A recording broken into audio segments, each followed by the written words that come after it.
32? 32. Yep. Session I don't have 32. a lot of notes for last session. Yeah. Combat. Yeah. I have, But,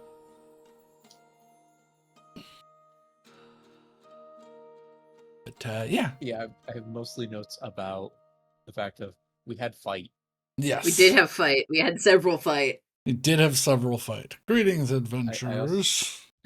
We are Fables and Flumps, and we're here to tell you wonderful stories about space and all of the shit you can do within a quasi-infinite universe.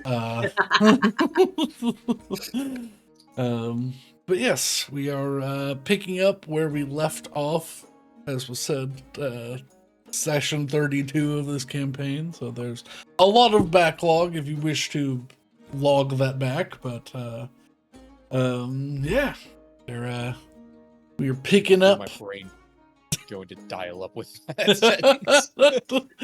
it's how my brain works, and sometimes I just let it go, and other times I I tune it for human speech. You have dialed Brandon's brain. If you'd like a SpongeBob quote, press 1. If you'd like a SpongeBob quote, press 2. If you'd like Star Wars knowledge, press 3 through 8. But yeah.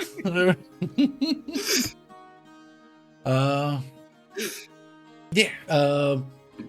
You can call me Brandon or Archimedes or whatnot, but we're here, and I believe, Maddie, you have a quick recap for us from last session.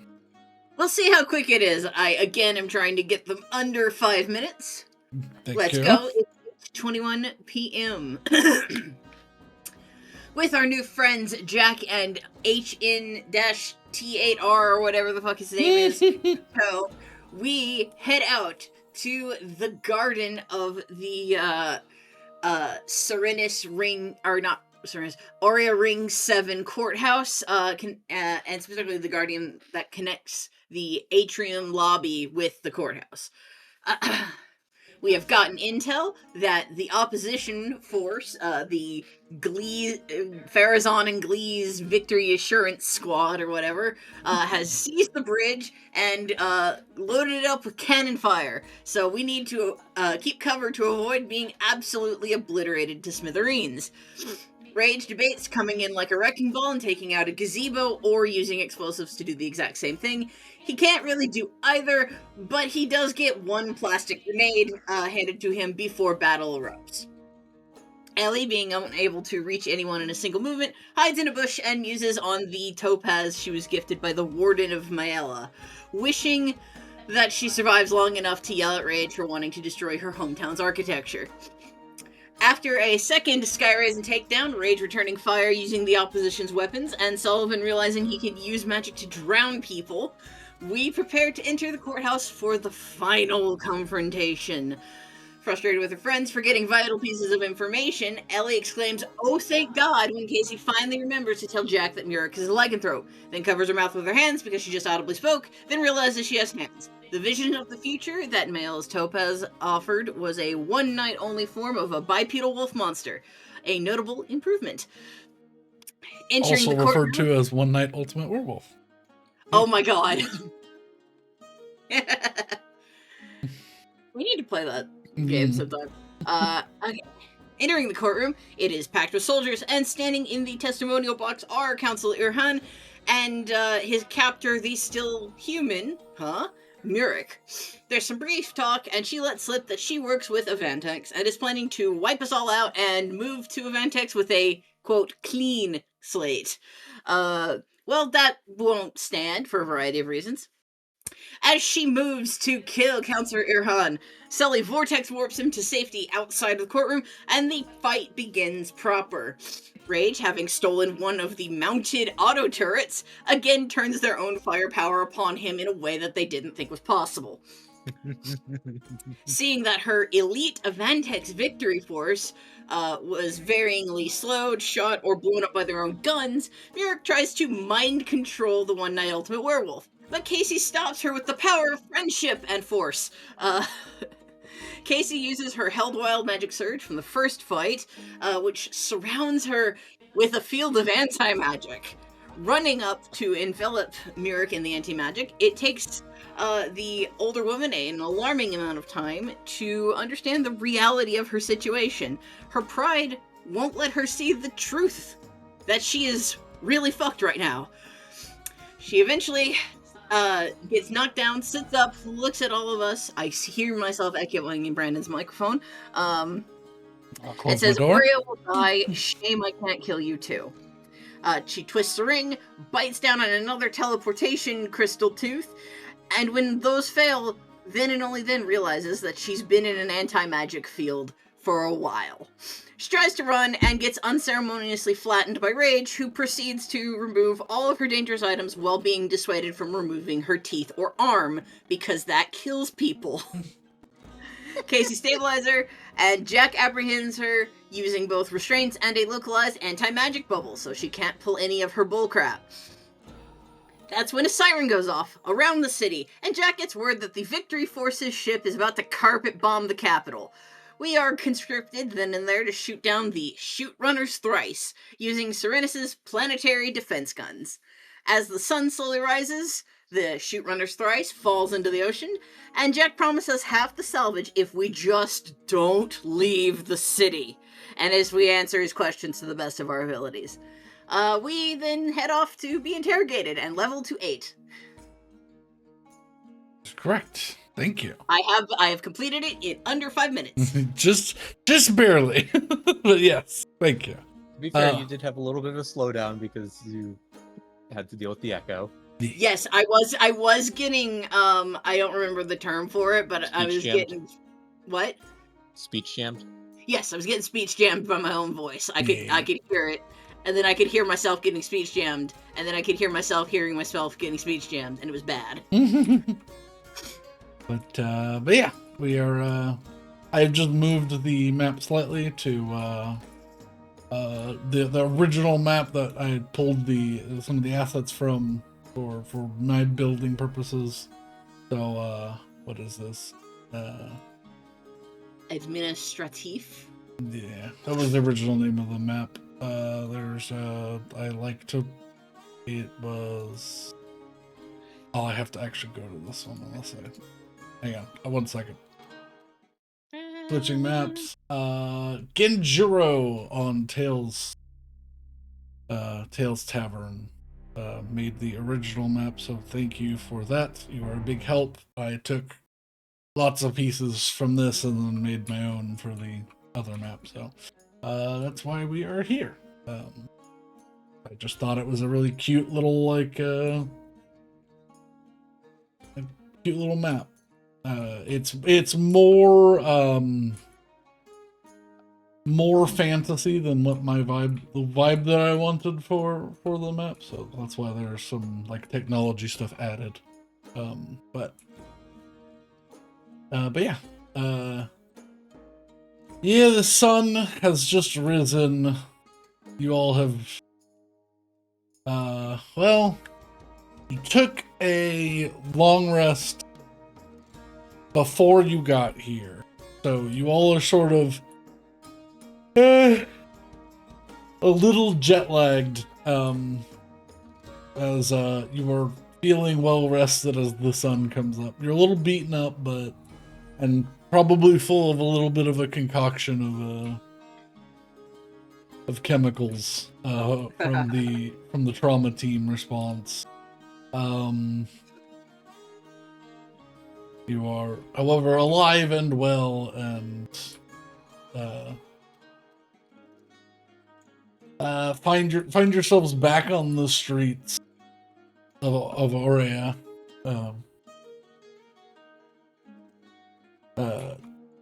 Jack sort of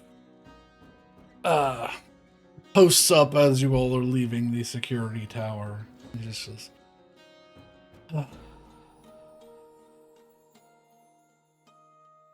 it's gonna be a long day. Right, you could give me just like 4 hours so that I can go take a nap in my car, and meet me back at the Ring 7 precinct. It's just that you can see it from here. Just I know where it is. thank you. I figure you did. All right, you're not under arrest, but Don't leave. Don't leave. Don't blow anything up. Otherwise, you might be. It's gonna take a minute for me to arrange scrap rights. He goes, actually, Hunter, can you please go? And he's like, it's disgruntled. Very well. And he just begins jogging off. Because he's more capable than he sounds. Like, just give me like 4 hours. I'll have everything ready. It's not an interrogation. You all can come in at the same time and I'll question you. I just need some things on a record so that, well, we can have as many angles covered as possible, because I can almost guarantee that her team is still on the books and are still willing to pay a fine penny to not lose. So anything you can say on record will help. But yeah, enjoy the city. Just, you know, I'll do something. I'll be back. Okay, you know, I'll be at the precinct. And he sort of just gives the thumbs up and like awkwardly jogs in the opposite direction that he sent Hunter. Yep. Ellie will give a thumbs up right back and go immediately to the ship, because I'm about to not be a wolf monstrosity, and I would very much like to not be standing in the middle of the street in my underwear. So, and I'm also covered in blood, and that's not good. That's, yeah. Yeah,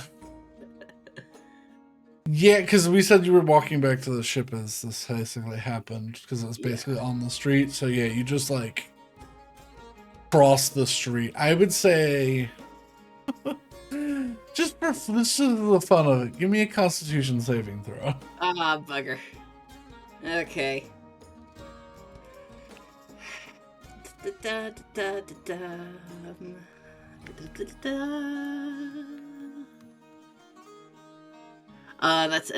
no, not 20, 19. Fine. Yeah. You hold it together long enough,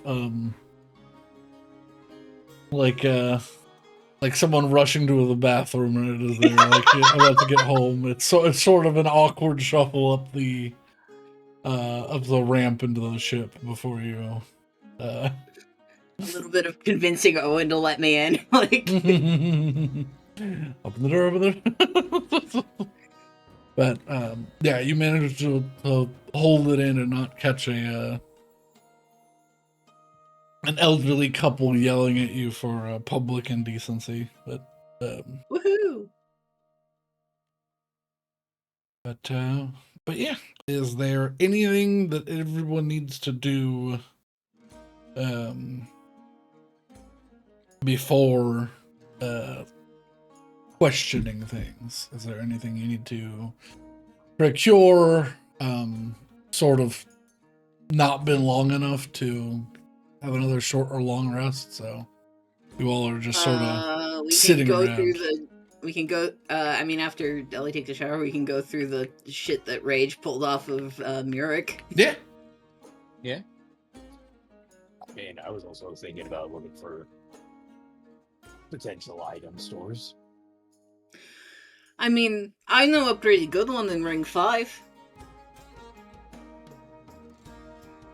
Alright. It's my parents. You can get there back in 4 hours. Easily.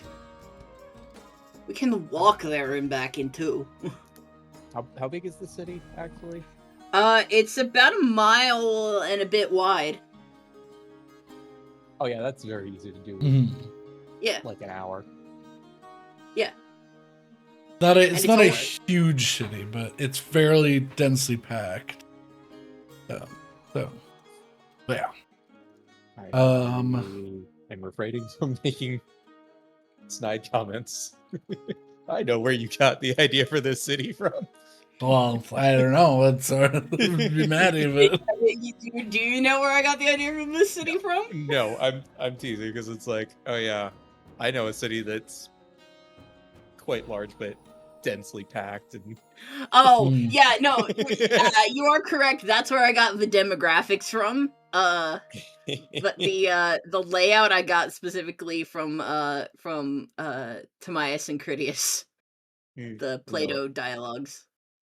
No, I was making a joke about Boston. No, I know you're making a joke about Boston. I'm just confirming that you were right. Okay. So, a quick shower later and change of clothes. The things that you got back from Rhea. You have her double saber. You have a black leather bag. You have a bandolier that had 2 thermal detonators on it. And you have a really nice, it was what she was wearing. She had a nice pair of goggles on. Seem to be pretty high tech.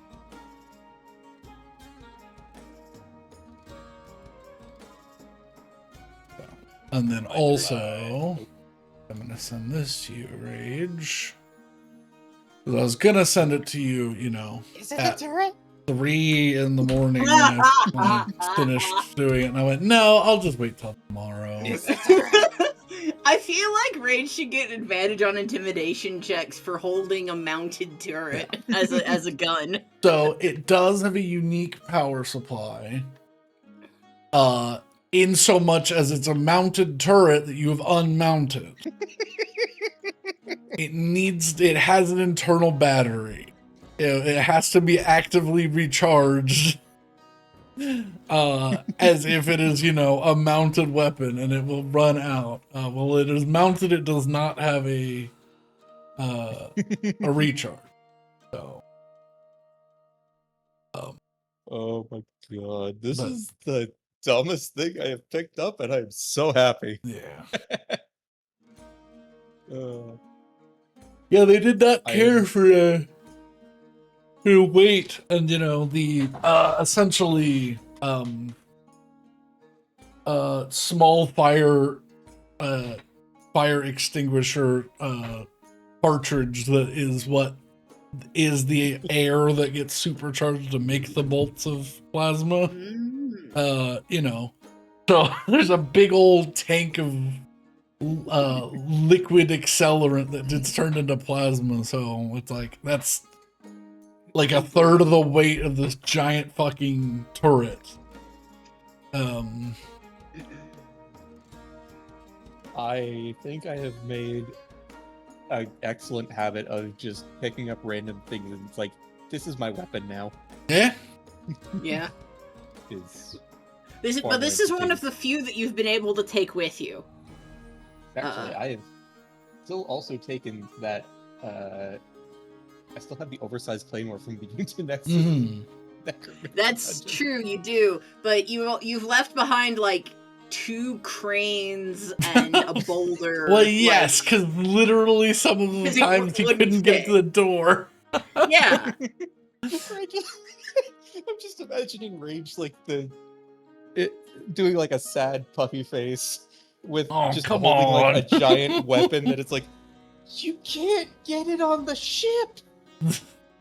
That was installed in the room. It was yeah, but Rage, I don't care that you managed to rip it off from the floor. It's leaking oil. Yeah, because there was the magneto hammer on that one moon base or asteroid base. Mm-hmm. I'm trying to think what other random weapons I've pulled out of things, but I think it's only been 3 so far. Yeah, there's something else I can't remember. So Oh, I'll have it in the notes. Yeah. So the bandolier had 2 what charges in it, and does it still have those? Yes, Some they're detonators. grenades. They're little magnetic grenades. You can either set to like detonate when someone gets near, or just throw them. So dual saber, black leather bag, bandolier with 2 magnetic grenades, And a fancy pair of goggles. fancy goggles. Yeah. And I need the grenades. Of course you can have the grenades. I'm not going to say no to you having grenades. I am going to, however, say no to you using grenades to destroy my hometown. Don't do that. Yeah, that's fair. I was These absolutely expletives- The expletives I would have been screaming if I could have. I would like to see what's in this black leather bag, if I may. sure. It's far too fashionable to just be like a standard leather bag, but it definitely looks like it's like field safe or field tested. It's fashionable but practical. Good. Yeah, as you unzip it, it just looks like a dark leather bag. Inside out. It's sort of a struggle to get inside out. It's got like those reinforced like heavy tote purse sides. The side seams. Yeah. I'm aware of those. But as you do, just a number of odds and ends fall out. Seemingly not anything of size to actually fit in this bag. It looks like a pair of training sabers, so like not non photon based sabering. A few changes of clothes, like a dress suit bag, makeup, different like hair ties and like scrunchies and things of that nature. Like a shit ton of just like random paperwork, probably 24 pencils, just a lot of nothing stuff, scattered across the floor. Yeah. Well,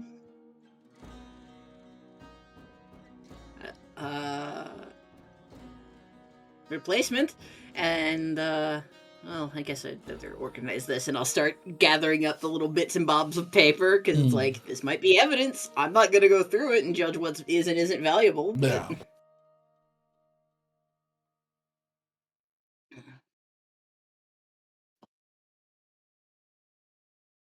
And then I'll probably throw away the clothes or and makeup and hair stuff, and keep the training sabers in case Casey wants to spar. Okay.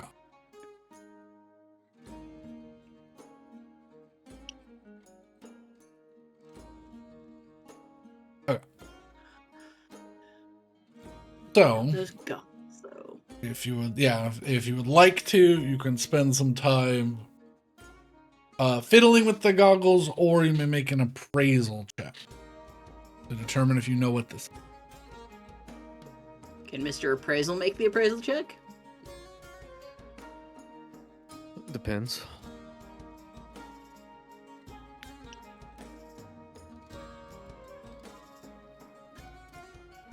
Where are we right now when we're making it? On the ship.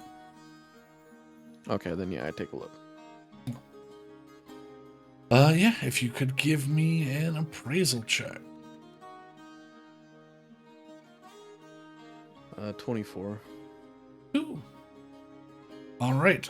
These are full band goggles. These goggles give you 60 feet of dark vision. If you already have dark vision, they give you an additional 60 feet. They give you 30 feet of thermal vision, and they give you 150 feet of audio enhancement, which means wherever you are looking, it sounds, wherever you were looking within 150 feet, sounds like you're within 5 feet.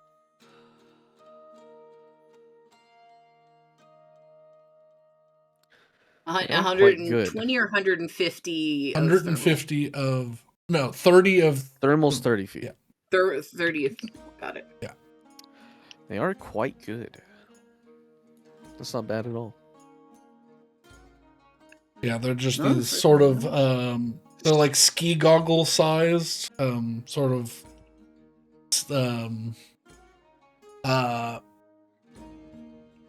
all slightly domed. They've got a lot of like technology and like little augmented reality pieces around the edges, and then yeah, it's got like a little thin little shotgun mic over both sides of the left and right of the goggles themselves. They're like this like sleek blue that fades to like a mint green LED color at the edges.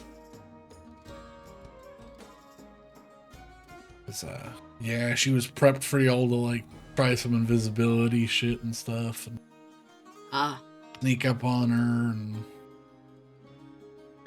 Yeah, we're not that clever. Well,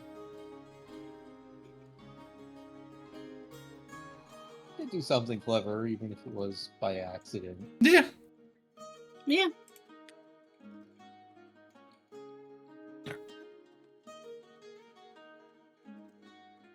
But I assume that's attunement, right? That's pretty good. it's technology, it's not attunement. Ooh, okay. That's good on anybody then. Yeah. Yeah. Anyone want them? You said they're night vision and what?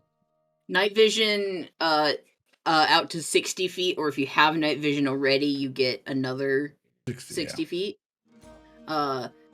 You get 150 feet around you, sounds like 5 feet away instead of 150 feet away, and then 30 feet of thermal vision, which I guess is infrared. Yes. Yep.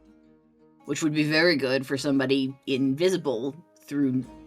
I wouldn't do magical means hide your heat signature? I guess we'll find out. Depends on how it is. Yeah.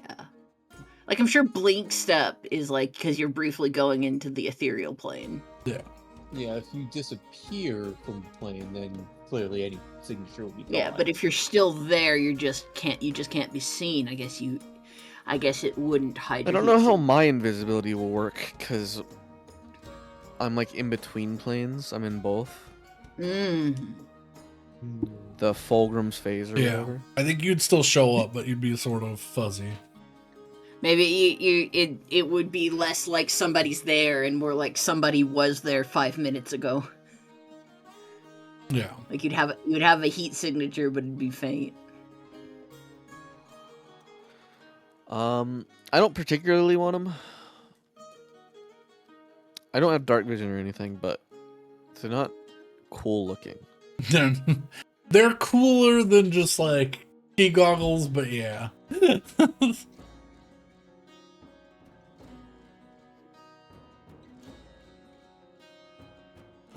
Though I guess it's something you would like only really wear in combat. Yeah, or exfoliating. Mm-hmm. Yeah. I mean, I guess depending on the context, it's fine. I also think I would break them.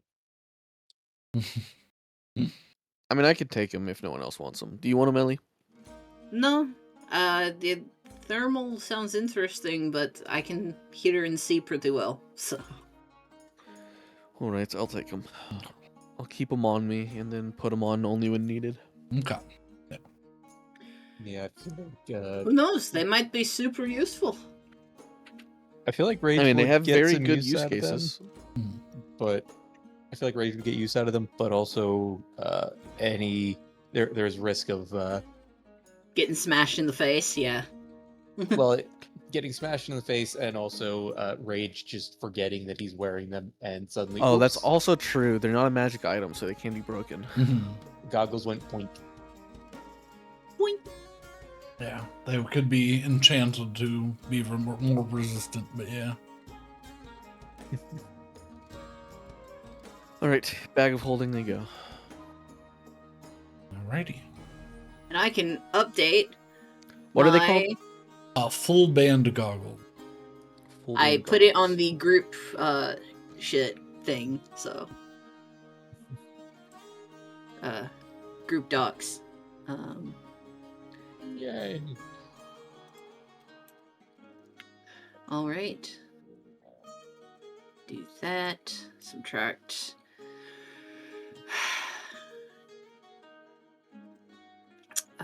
Subtract 2 of those. So, I gotta ask, Hmm. were a lot of these tokens already placed around? Yeah, this map Okay. I didn't make. Yeah. Okay, I was curious about the tokens. It's like, that's a lot of tokens. Yeah. So this, as far as I Wow. understood, this was the person made like a module, so it was like a mini campaign, and this was like the map for it. From the very basic description that the person gave. So everything here is sort of like really fleshed out, because I think each of these was like for a session or something. Mm-hmm. Or but yeah, I just thought it was a pretty cool looking city, and Yeah. it helped me make the map that I made, that I was essentially already making, and just took the cool things and put them together, and I was like, you know what, that's fair. Cool. Yeah.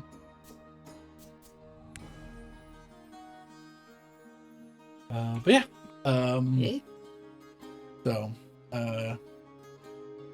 Elliot and Rage are going to a store somewhere. What was said? Yeah.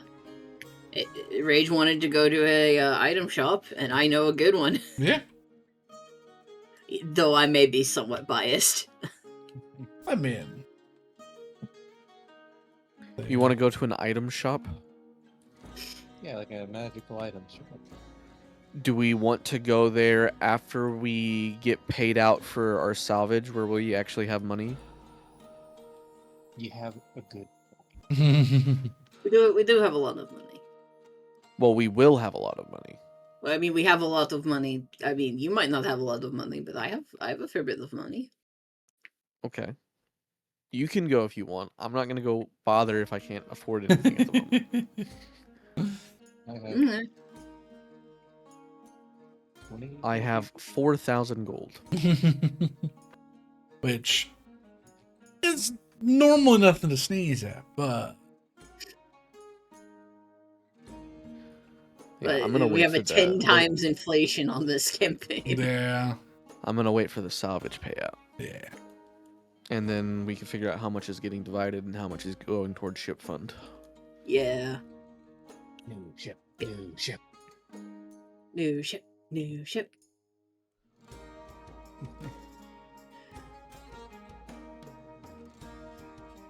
But yeah, if Rage wants to go, I will take him from where we're parked. I assume we probably have to move the ship not in the middle of the street. I mean, Onto you a were parked in a lot, like on the other side. we were parked in a lot. Yeah. Okay, I thought we just dumped it in the middle of the street. No. But yeah, so I'd have Rage or I'd guide Rage from the parking lot in Ring 7 over across a canal, through Ring 6, across a canal to Ring 5. A little shop called Merrick's Marvels. Mm.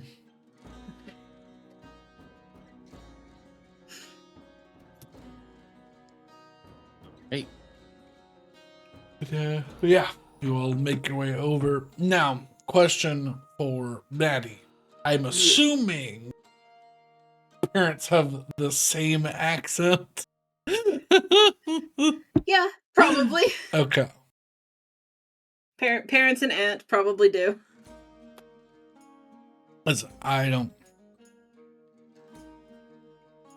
don't judge because I was very funny to when Rose described to me her parents and then her, and I did one type of Southern accent and she did a vastly different type of Southern accent, and I went, I'm just sticking with it. Uh-huh.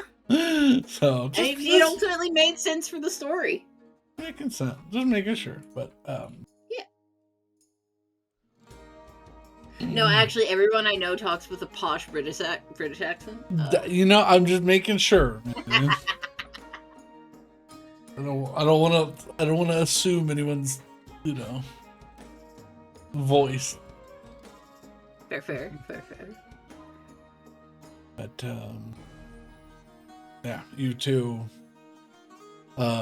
arrive solo or duo style. Casey and Sullivan are a little strapped for cash at the moment, but the little soon that will not be the case. Yeah. Little bell over the door rings as the door opens. Greetings, can I... Well... It's been a minute! Yeah, Hi. Sorry I left abruptly and with much commotion. I know I was supposed to come to the come work the shop that weekend. Father just sort of approaches and gives a hug, doesn't say anything. I give a hug back. No, we weren't at the shop, we'd, they'll probably be in Haven too, so. Yeah. Glad you're alright. Glad it's mostly over. Just got 1, 2, 5 things to clear up, so that I don't go to jail. I've been hearing things on long distance. I hear you're quite the little savior. Oh, don't say that. I bumbled my way through that. Made my grand re-entrance by falling from the roof onto my ass. Anyway, this fine... I don't actually know what he is Rage. Rage I met him stranded on a barren planet. And I told him I knew of a good trinket shop. While you were doing your reintroduction, Rage was just kind of wandering around the store. Well, he's certainly a big one. He sort of does the dad size up. It's like, pleasure to meet you, Rage. I hope name and not predisposition. Call him B. It's just don't let him drink too much then. Welcome to our little humble shop. We don't have nearly as much as the Class A Civ magic shops, but we've got things, odds and ends, trinkets, things to help with Daily needs another one. Great. I know I'm not there, but is there a staff of power I can steal? Yes, absolutely. Absolutely, they have a staff of power. Ooh, actually, no, it's a staff One of powder. campaign, I'll have that staff, DM. One campaign. Will it be this campaign? Probably not, No. because I'm not playing a wizard this campaign. I was saying that it would Maybe be I don't so. even next think I can campaign. attune to it. I was saying it'd be so cruel to give it to you this campaign, and not maybe next. Yeah, next campaign when I play a wizard again, I'll take it. Very funny to give it to you this campaign. I think he would literally start dipping wizard just to you. I would Yeah. probably take a level in wizard just to use it. Yeah. Yeah. Oh dear. But how can I help? Is there anything that you're looking for, or are you just perusing? Okay, so on a meta level, Mm.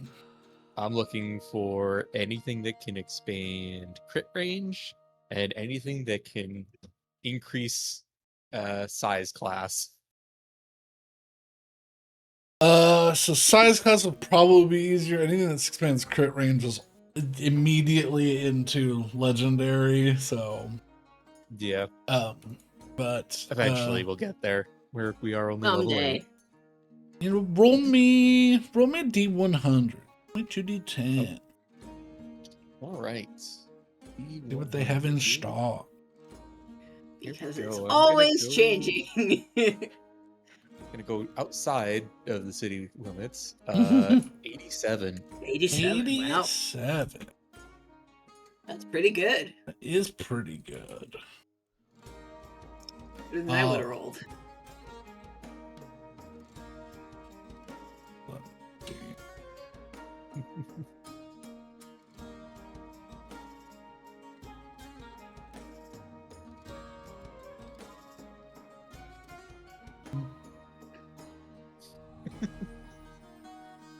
So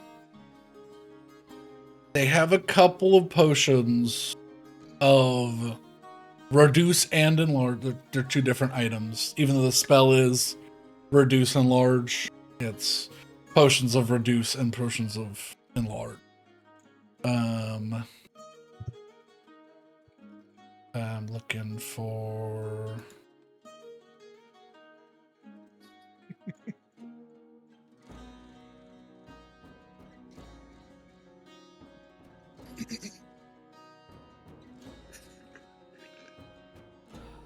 They have a belt of giant stature.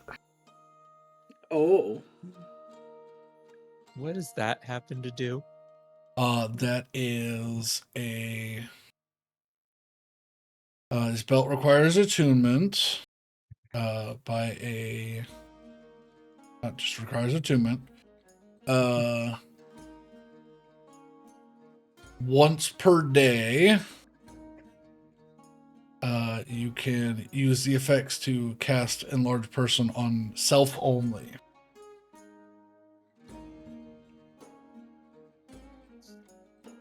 That's pretty useful. Yes. Oh my god. You use that and then you rage. Yes. So you go up 2 sizes. Yeah. So I would go from medium to large to huge, Mhm. Oh, but blue. my carrying capacity would be the equivalent, or carrying and grappling would be a size up, and then the things I can grapple is a size above that. Yeah. So that pushes technically my size class to colossal? Or no, gargantuan. So yeah, you would be able to. So if you were huge, because you go medium, large, huge. If you were huge, you could grapple with two things larger, so that'd be a one size above gargantuan. Okay. So Does D&D end at gargantuan? yes, Okay, I believe cool. that is a tier 3 ship. Yes. Gargantuan is a tier 2 ship. Tier 3 is past that. How much is it? This belt is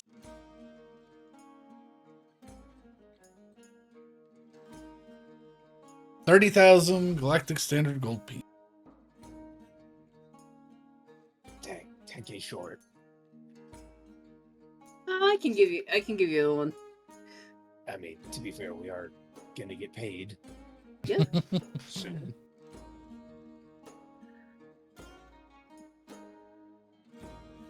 Oh yeah. Did you see the or hear rather the giant ship falling into the ocean a little bit north? Yes. This guy took the final shot. Wow. I didn't think that you were involved with that as well. You've been quite busy. I mean, yeah, the clearing up things with the police and not go to jail was not really a joke. Yep. Yeah, I've been a little busy the last couple of months. Also, what is this stolen valor? I took the final shot. I thought Rage did. Stolen valor. I thought Rage did. That was not bad. Well, that's what the dad knows now. That's what the dad knows. I was just trying to be. He goes, well, he looks around and goes, I can give a little bit of a hero's discount, but nothing to cut into the profit margins too much, so. Oh no, I wasn't telling that. I was just bragging about that. No, I can totally just cover him because we found out that intercepting pirate ships and selling their wreckage for scraps is very valuable. He goes, yes. Why do you think most people do this?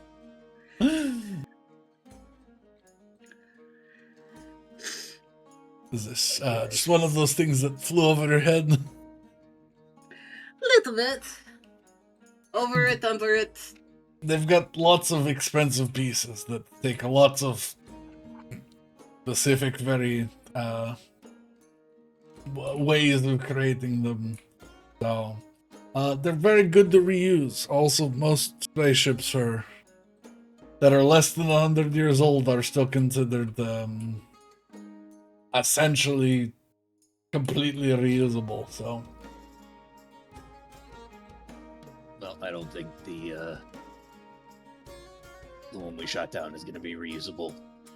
I'm certain that the outer plating will be terrible, but I mean the insides, as long as it didn't completely explode. Yeah.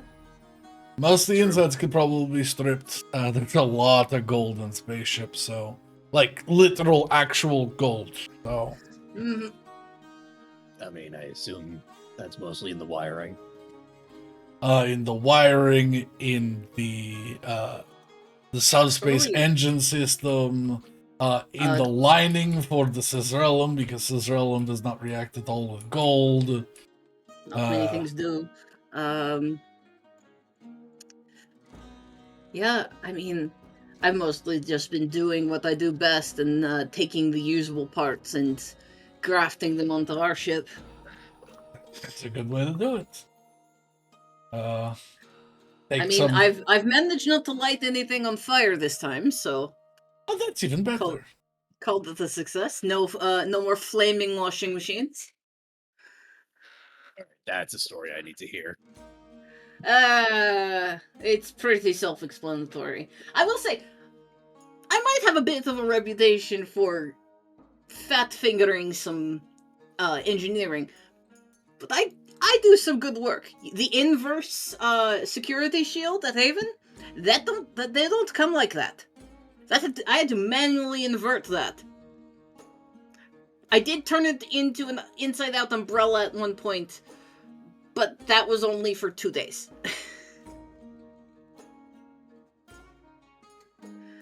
Also, I will state when you're using the if you're using the belt of giant stature, it is an action to get larger. It technically counts as you casting the spell. Okay. So I have a turn and I'm suddenly 2 sizes larger. Hmm. Or if Oh. we have a prep round 1 size larger, then 2 sizes larger. Deploying kaiju, yeah. Exactly, yeah. Prepare for kaiju. But yeah, I give Rage I cover Rage's 10K that he's missing with my credit card. Papa 'Cause- Murik charges you 7,000 on top of the additional that Rage puts in. Yes, it's the least I can do. I'm sure it probably wouldn't have gotten to us, but yeah, but it probably hit someone else's store like us. So if nobody had done anything, it definitely would have. But I wasn't gonna not come back and try and fix what somebody else did. I'm just fucking glad it's over. Or almost over. yes, don't jinx it like that. I will do the knock on wood Yeah. on my head and the counter. Yeah, you go to knock on the counter, he knocks on your head. And yeah, just have a lovely little chat time while Rage does some perusing.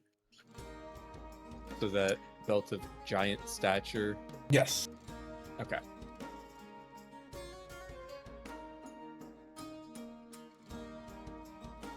And I'm gonna ask Alex, please don't use that in the ship. You will not be able to. We will not survive. We would have. Well, I will. If that, for God forbid, ever happens, I will be checking the tensile strength of even a superhuman and a ship that's rated for space travel, and we will see which one prevails. Oh no! Just keep that in mind. So what is the bursting strength of human muscle? Yeah, it's like even if I like multiply it by 2, it's like, what is this? Otherwise, we're gonna have a Thanos situation on our hands. However, I've added a thing for the giant belt charges because it's once per day. Yes. That is. I appreciate that. No problem. So I things didn't are have gonna a. get. I'll write a thing up for it. I didn't have it, but I did have a. I had been researching for stuff in that category. No, pre-roll ads lame. Pre-roll. If you're Nobody in likes it. If you're in ads, I apologize. Roll a minimum amount of ads. It is what it is. Yeah. No All promises on not using it in the ship, but if I'm using it in the ship, there's probably going to be a problem big enough for that to happen. If you're using it in the ship, we are probably already inside of another ship. So Yeah. That or we're in yeah, a big problem. yeah, that's true. But yeah, So lovely as little demonstrated- reconnect, and then yeah. So as I guess demonstrated, I don't have to get bigger when I get really angry. It just makes it sound more confusing.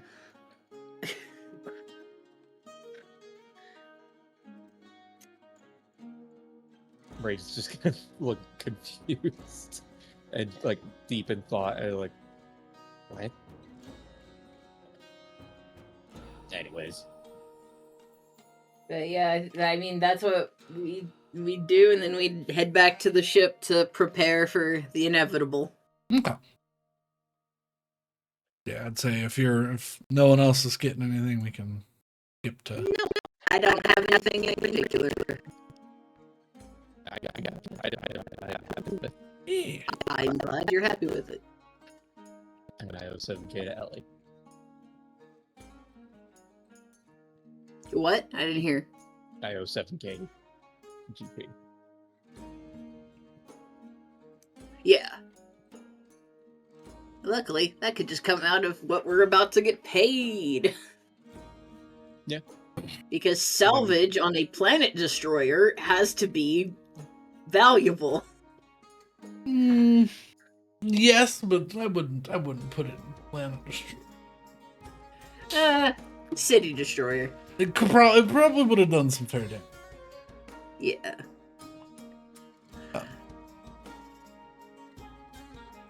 But I'll say you all lounge about for a couple of hours until it's time to meet back up with Jack. You all gather together at the precinct, and as you're heading in, you can see he's on his navcom, and he's just like, no, already, yes, no, yes, and no. Listen, just do what you can. I'll come down and try to make him listen to reasons. No, there's nothing I don't care. Nothing got damaged. Like, a couple buildings got. No, yes. Yeah. Right. Got it. They're here. I'll talk to you in a minute. He hangs up. I'm glad you all didn't decide to make a run for it. I mean, I've gotten as far as I have without being apprehended by following instructions. So, and it's in no one's best interest here for you to be apprehended. You all helped save a significant portion of the city. Took down a crazy lady. And a number of other things. So, I just have a conference room. It's not one of the interrogation rooms, so we can all sit down and. Unfortunately, Hunter's still preoccupied. But I'll get to that in a minute. So. Well, I guess we might as well get to discussing. All right, follow me. He grabs a little almost looks like one of those old what are they called? A camcorder. Oh yeah. He grabs like an old camcorder and a tablet from just some stuff in a closet. And he goes, I'm just gonna be recording things for this for legal purposes. Do you all agree to that? I won't be asking anything strange. It'll be standard questions. Just trying to cover all our bases, make sure. Yeah, I have no problem with that. Easy enough. If you follow me, and he leads you down. There's like a long section of hallways. He heads up some stairs, and there's another long section of hallways.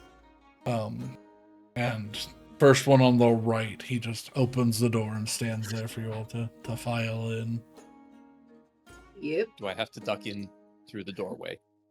A little bit. They're bigger doors, but yeah, they're not the biggest. Probably like 8 foot tall. they're like those 8-foot tall, 40-inch wide, like executive doors. So that once you all file in, he goes and sets up the little camcorder, turns on a little switch on the bottom, and it begins to just effortlessly hover in the air. He clicks something, and every time somebody talks for more than a second, it like trains on you and focuses. It's there. That'll be the easiest way to have this recorded. Stating this again, this is Special Investigator Jack. I forgot his name. Jack Rosano.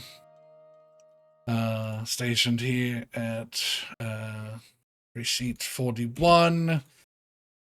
Simply asking questions to the opposite party of the Murik case. So I'm just going to be asking some simple questions. Please do your best to tell your truth and the whole truth about these questions.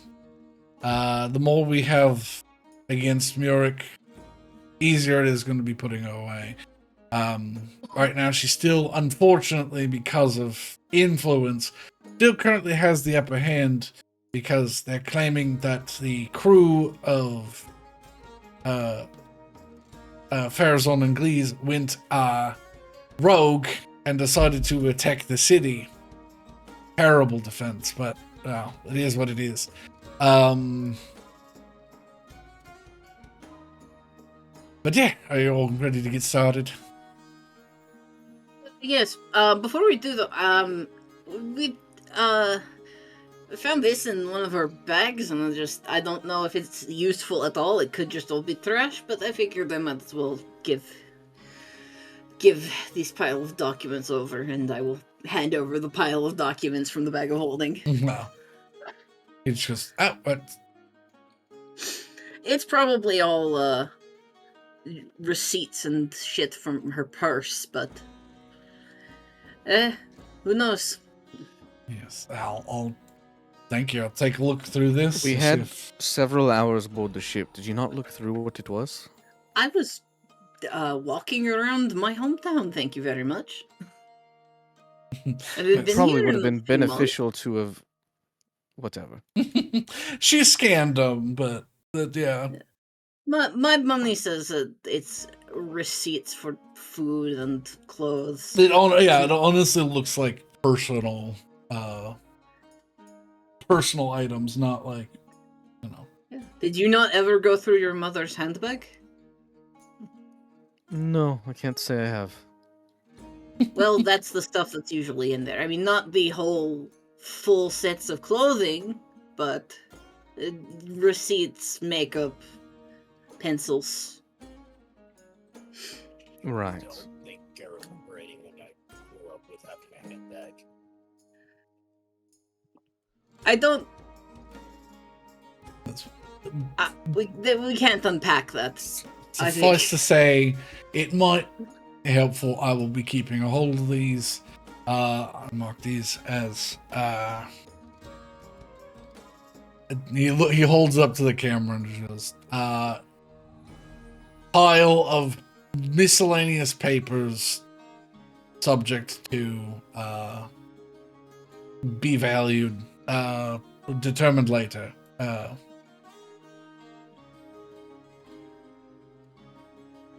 He sort of just puts them, he goes and opens a drawer and pulls out a manila folder. And he just scrolls Murik receipts ?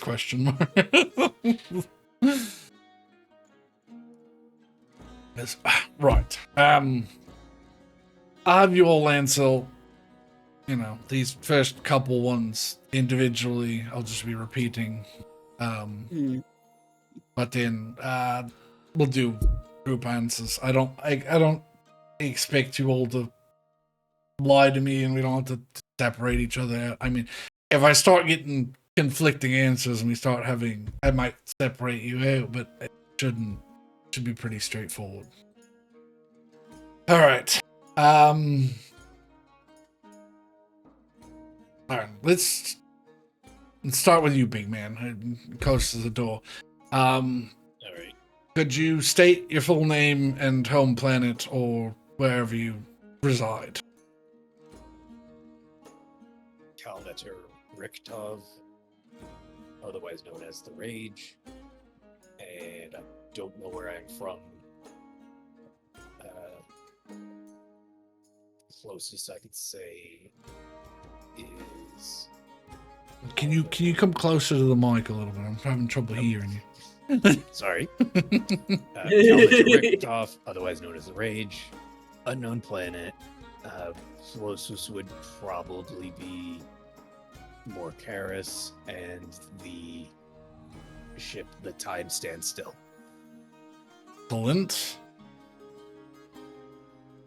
I think I know that name. Oh, that's fine.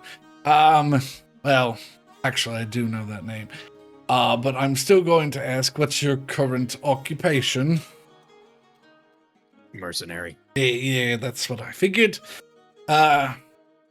He goes and he pulls like a small pair of glasses out and starts writing things down on his tablet.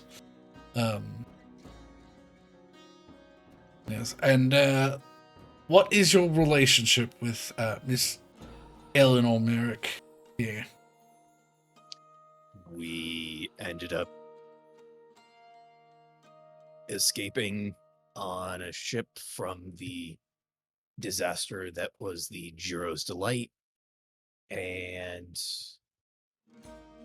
ended up crashed on a planet and have been traveling since. Wow, you all are on a proper adventure. Yeah, at this point. Right. I think it's safe to say, at the very least, adventuring companions up to friends. Excellent. He goes, and marker 1, and he clicks a button, and there's a little, like, flash of the light. He goes, just making it easier for me to go through. All right. Ellie, I don't think I need to have you answer these first 3 questions. It seems a little redundant. We have all the pertinent information. We'll say that Casey answers as she would, and then he goes over. All right, Mr. Sullivan, as far as I know, that's your name. What is your full name and home planet, or the planet that you currently reside? All right. This all seems a bit redundant, but Sullivan Strife of the Mune Hubris, rotating around the planet Toma within the Faust Folly system and the outer bounds of Avantex space. Yeah, that's incredibly helpful. What is your current occupation? Investor. Right. And I'm assuming it's a very similar answer, but what is your relationship with Eleanor Murik?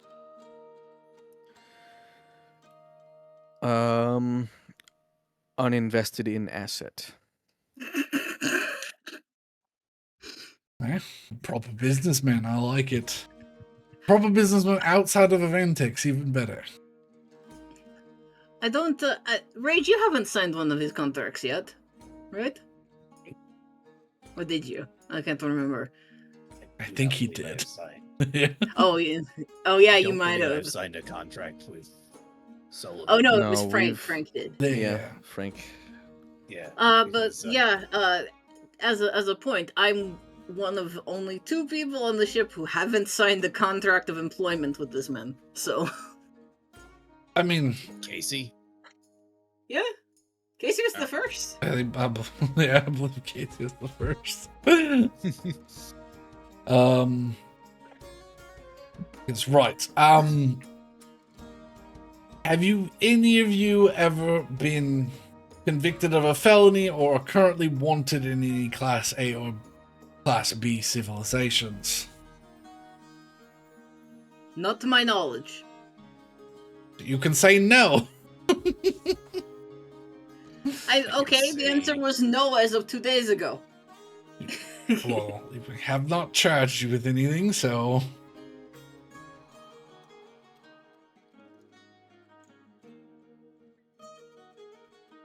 Oh, is it just round robin now? No. No.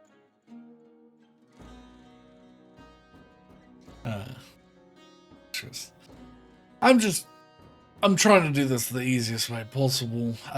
Yeah, just so I can have on record, if after I ask a question, if you all could just answer, I'm not going to go and ask you individually now. But, yes, I am legally required to give you all this, and he pulls out a stack of tablets for you two. If you could please fill out this survey, because technically you are not under arrest, but you're technically going to be part of an investigation, and I just sort of need to see what your character is. So, if you have it, what is your worldview score?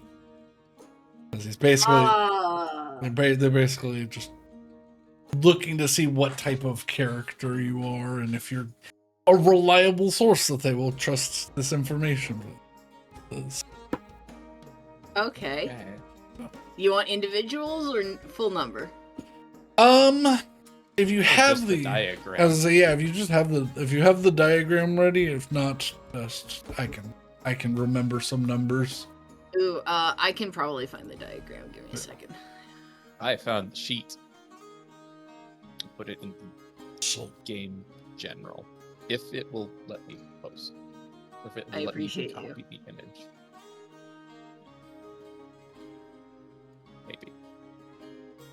Maybe. Why won't you let me do the thing? Okay. We do this the dumb way. Screenshot? Pretty much. Yeah. Or clip or snipping tool. Snipping tool. That's not the dumb way, that's fast. I was trying to copy it directly. Yeah, I know. No. I can't copy it directly. Why did I go in that voice? I don't know why you went with that voice.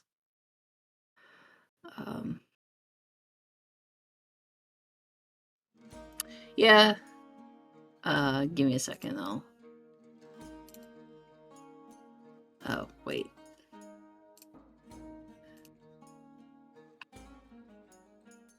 How have I done this? I mean, you could just read them off, so it's fast. Yeah. Well, yeah. It's 58, 92, 55, 90, 50, 60. Okay, yeah. Yeah, I remember your world score being pretty high. Or your worldview being pretty high. Yeah. Okay, I just went and found the old one. It probably hasn't changed. Yeah. Oh, yeah, I remember you. Yeah. He's like right down the middle just because our exchange is like, all right, some wild extremes here, but all right. Yeah, it's,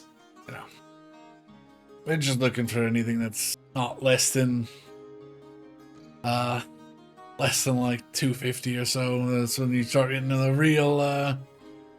real questionable characters scenarios. But thank you. And he like collects the tablets. Yes.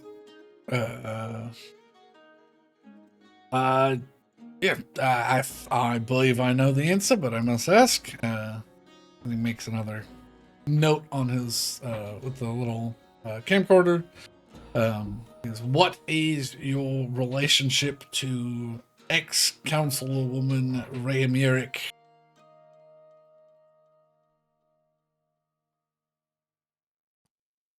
Passing adversary. Adversarial. All right. Casual conflict.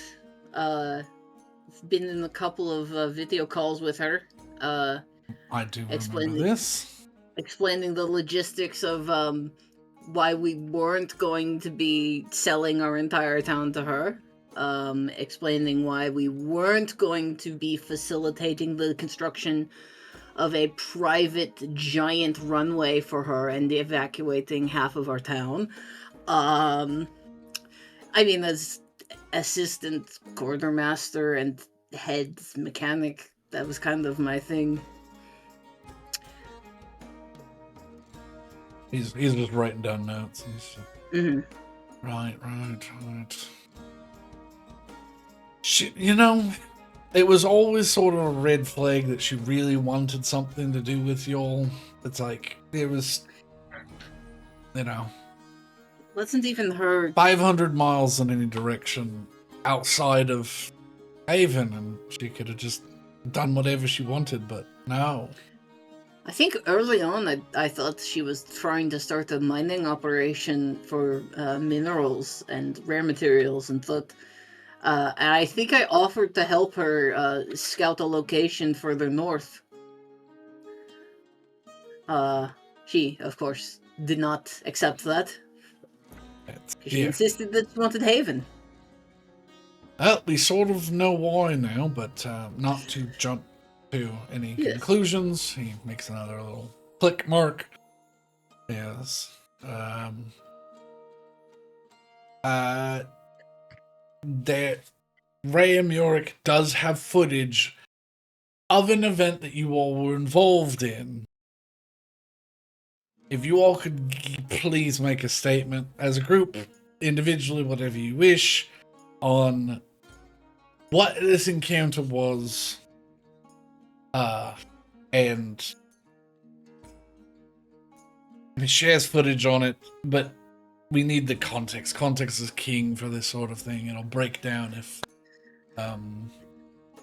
you're honest and truthful. And, it's outside of our jurisdiction. I don't give a shit what happened as a whole.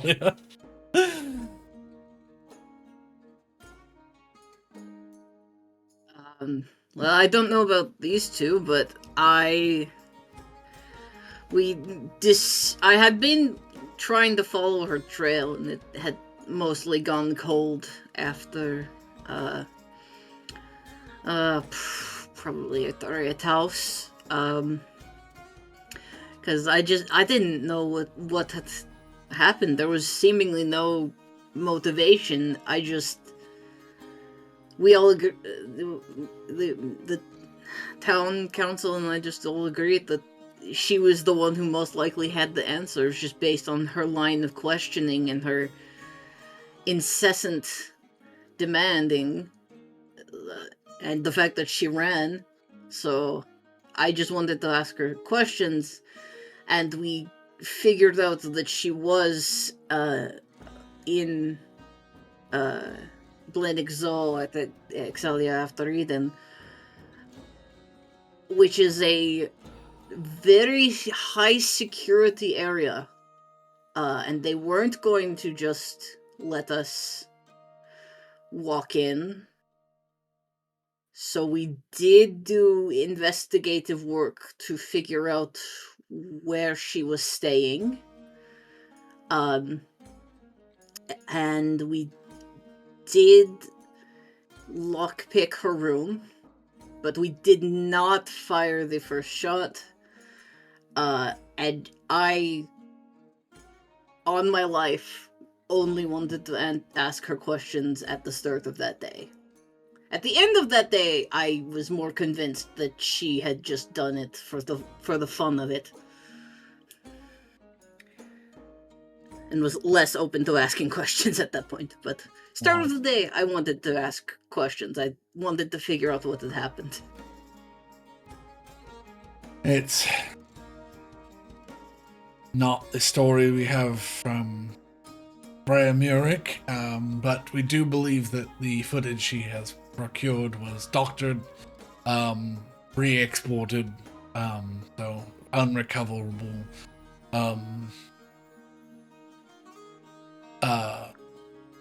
But that makes sense. If you were tracking her, it makes sense that you would follow her. Now, regarding, you said that you didn't fire the first shot. The footage mysteriously starts with you all kicking her door in. And he sort of looks over towards Rage, being the one that did this. I'm going to find my notes on that section. Anything to add to exactly the breakdown? Because, like I said, whatever camera she had set up was small and not very high quality. The room had an internal door, and she threw, I guess, a miniature, less potent version of the miasma that she released in Haven. She threw a tiny version of that into the front half of her hotel room and ran behind her door, the door to the bedroom suite, and shut it. And that is the door that Rage broke down. We hid the layout, but yes, she states in her official defense that she heard someone at the door like fiddling with the lock, so she ran into the back bedroom to call security, but was unable to do so as a foot flew through her bedroom door. We have the blueprints, and the story didn't quite add up, but Oh, wait. Because there were two doors. We did kick in the inner door, but that was after she attacked us at the outer door. correct, yes. Yes. That is, yeah. That was the door that I charged through. That, yeah. Yeah, something about the timing of things didn't really add up, so, but that makes sense. All right. So there's that. He makes another click note. All right. What exactly did Rhea Murik plan to do to Haven in your own words?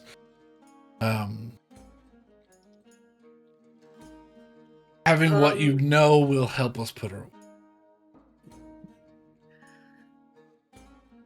We eventually came across some information that her initial plan was to just kill us all. Have that miasma just poison us all so we'd be dead, and she could just claim the land with eminent domain. What I think it actually did was prey on the fears of the people it affected. So it did a variation of driving us all crazy. It was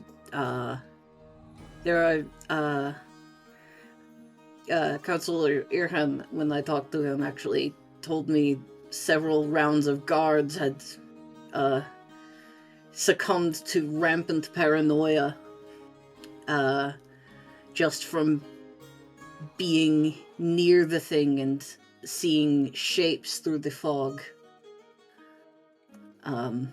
And from my own personal experience, the effect was to manifest my own personal fears and regrets.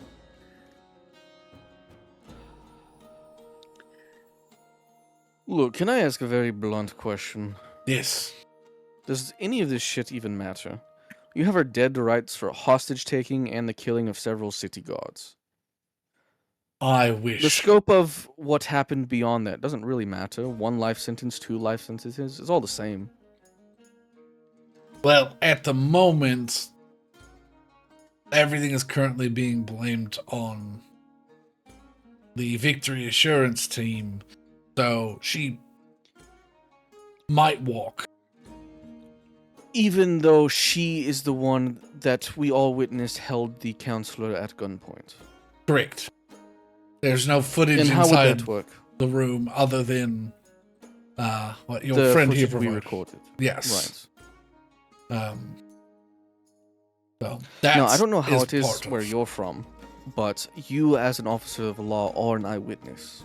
Correct. That matters a great deal more than her own personal testimony. Absolutely. But I'm trying to collect everything while I can.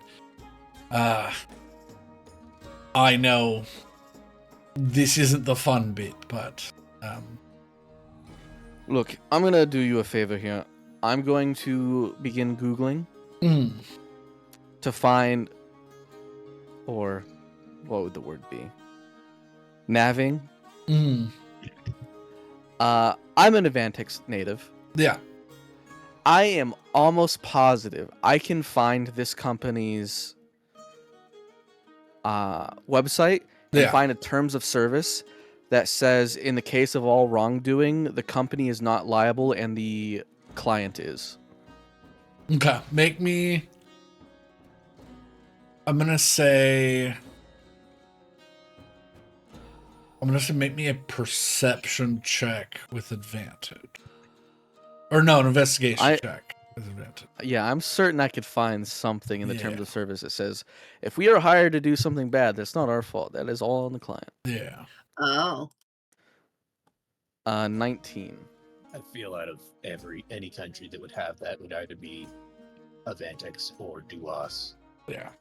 So it takes a little bit of creative doctoring of the website, because they specifically seemingly deactivate the Control F feature on their documents, on their contracts.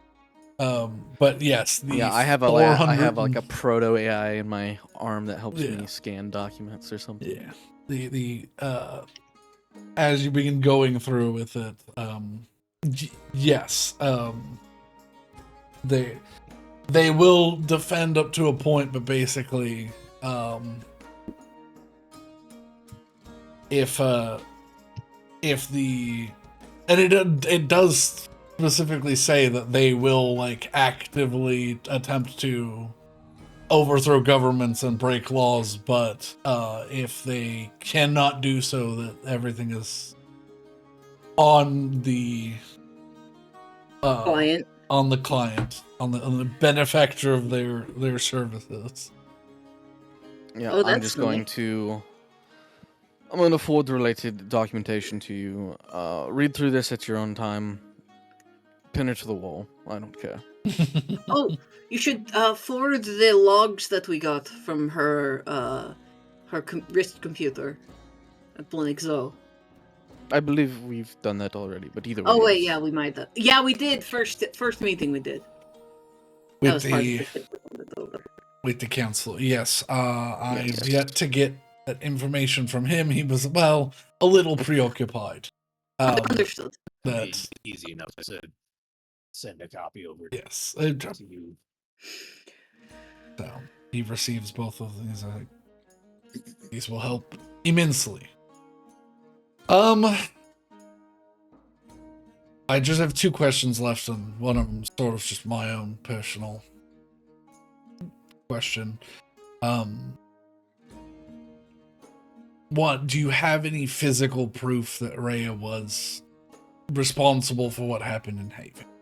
I've heard some talks of some artifact, but yes, she's been trying to gaslight people. In a way, and I will reach to my backpack and pull up a cloth-wrapped box. To preface this, where we got this from was in the deep underground catacombs that are below Haven, and we were in the middle of fighting something, and I did panic, and I did forget that bags of holding have a capacity, and gas expands to fill its container. So it did explode, but I did put it back together. So, and I'll remove the cloth showing the box. It is not magical. It doesn't magic anymore, but I think there are magic and not magic means to get the history of an object verifiably, and it's the same object, it's just not magic anymore. Because this will, on top of the documentation, will probably be the nail in the coffin. She had verifiable proof that she hadn't set foot in Haven since, and then he gives like a date. He's like, so she was not able to, but no, we can. She sent a robot, landed in town square, and cracked open the box a little bit before walking away. The cracking open the box is what started the mass panic evacuation and the triggering of the inverse dome shield. He just kind of nods. He just, yeah. I want to make sure she goes away for life. This will be, and he puts a little piece of yellow tape with a A on it. He's like, this will be the tip of the top. I'm sure we can figure out how to verify this, whether fingerprints or magical means or... One thing I've noticed when dealing with her is that if she no longer thinks she holds all the cards, she'll talk a lot. If she does think she holds all the cards, she'll also talk a lot. Don't tell her it exploded. I did not plan to. Good plan. I might... I'm using all of this for ammunition, so per se, so... Alright. Yes. So... And then... That was one of the last two questions. The last one I just wanted to ask, because I was curious. You all could have just left. Why'd you stay and fight? I know that you have reason to be here, and they sort of have reason to be here for your friends, but... I mean... The police would have handled it eventually. She probably would have gotten away, but... I mean... Why'd you stay and fight? I'll look to the guys. I have questions for her because apparently those logs that we sent over, where she is discussing with my shear, is it? Apparently, the Jiro's Delight, that entire debacle, was intended to set up me, and the individual that caused the entire explosion was recorded last saying, "for my shear." So clearly there is something tied to her as well, and she is part of something that is a lot greater than whatever she has let on. In my time as a special investigator, I have come across that title as well. Always cult activity. It's always the looniest of loony bins.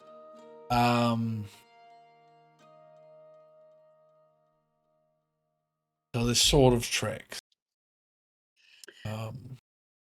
I'm glad to hear you use the word cult, because I've been calling it the cult for a few weeks now. I mean, you can call it whatever you want to. You can call it a fucking country club. You can call it pilot school. Whatever you want. A cult is a cult is a cult. You're following somebody, trying to amass some sort of agenda. I don't care. Just fair.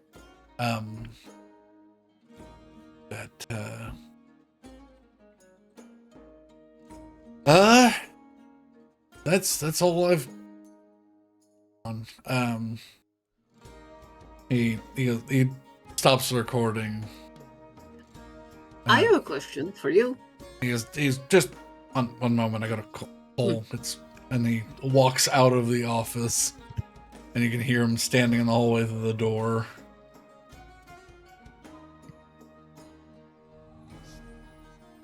Yeah.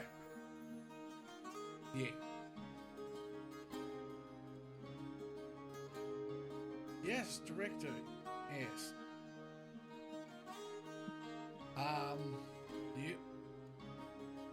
Yes, that's what I did promise him. Yes, those are the numbers. I didn't see anyone else jump. I know they want to authorize. It's gonna be like that, huh? You really... You can fuck off. Ooh. Door opens back up. Sorry about that. I gotta say bravo. Thank you. That was very well done. You using my my setup to its advantages. He just kind of goes, so about what I promised you, I have been overridden. We did manage to score a package deal, but I cannot offer you what I guess is considered Aurea national property. Apparently that's out of my pay grade. So I guess I'm kind of glad that you didn't go send off, because they might have shot you down.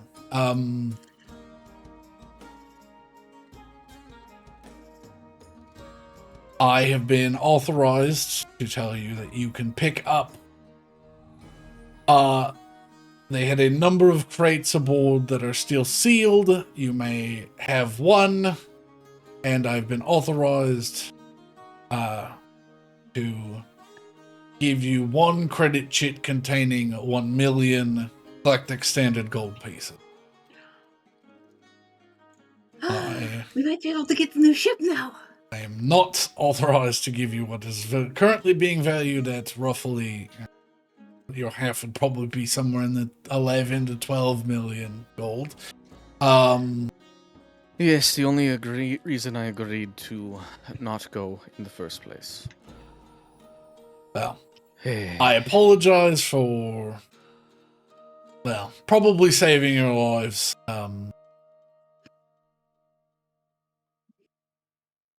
I am no longer a special investigator, so you all can go collect your things from. They're setting up a warehouse downtown, and just ring 7. I'm gonna go get a drink. Thank you all for your help. I'm going to, I guess go turn this stuff in, and someone else can have fun torturing Murik.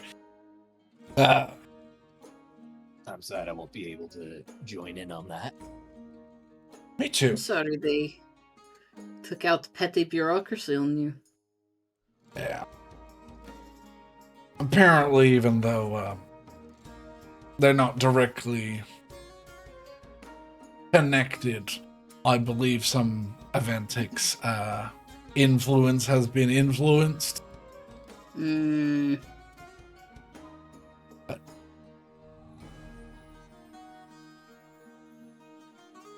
all right, well, I better get out of here because I'm technically trespassing, so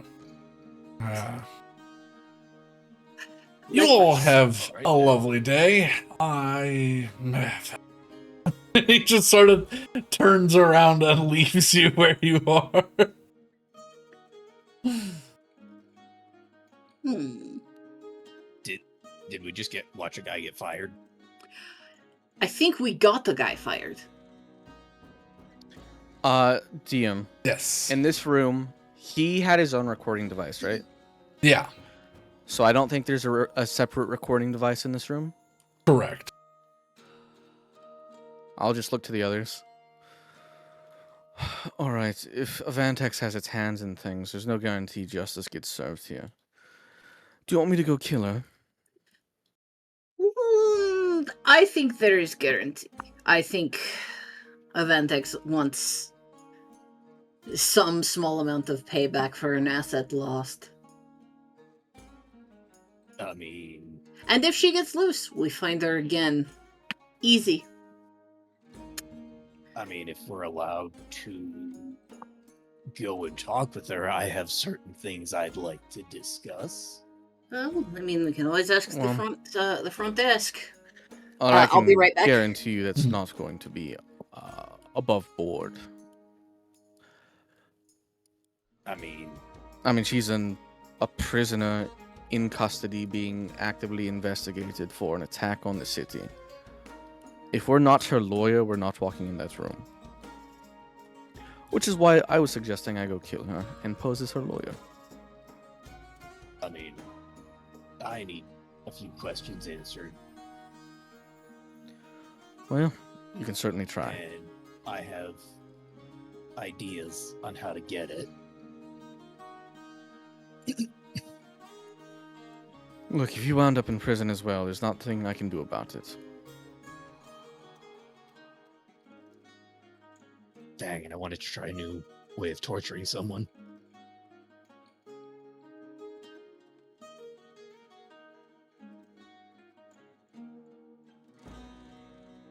Though I guess that probably would have also caused more issues. Small, thin, sort of fly-eyed bot comes by and goes, "Oh, excuse me, I didn't think anyone was in here. Did we have the wrong meeting room?" I suppose it depends if you're here to meet with us or not. What's the topic of your meeting? Oh, we're discussing none of you are familiar. We have this meeting room for 2 p.m. It's 1:58. If you all could just sort of do like a hitchhiker's thumb over their shoulder. I apologize, but I didn't think anyone was in here. All right, then. I mean, if you really need it, you've got 2 minutes to go book the room for another hour if you need more time. I'm sure we could move things around.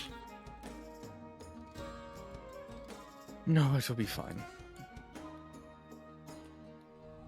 Let's get going. You all right? The robot steps out of the way as you see 5 businessmen in suits coming down with spreadsheets and portfolios and numbers. No.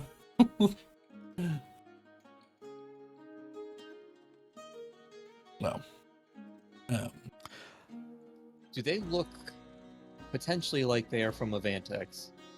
No, these people look more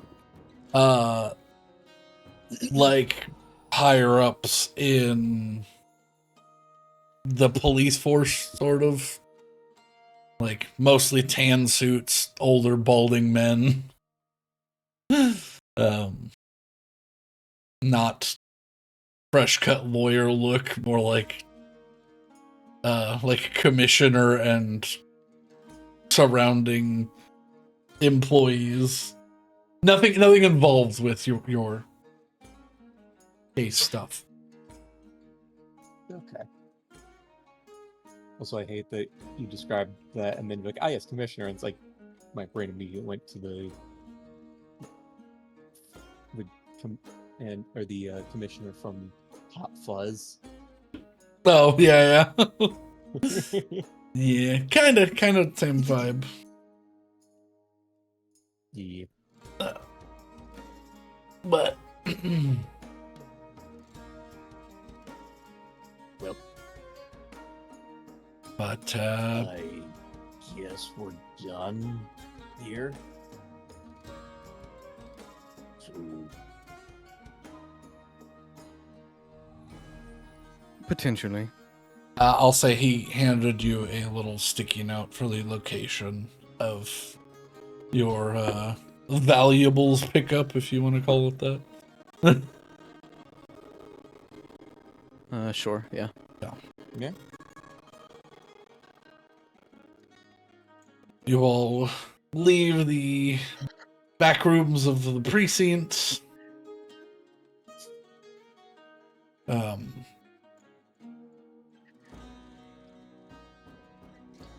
lost it. There it is. But yeah, do you go do that first, or are you doing something else? I don't have any ideas of what to do other than that. I mean, I feel terrible for Jack. I mean, yeah. I mean, the only Well- other thing that it seems like we would be doing is questioning and or killing Rhea Murik.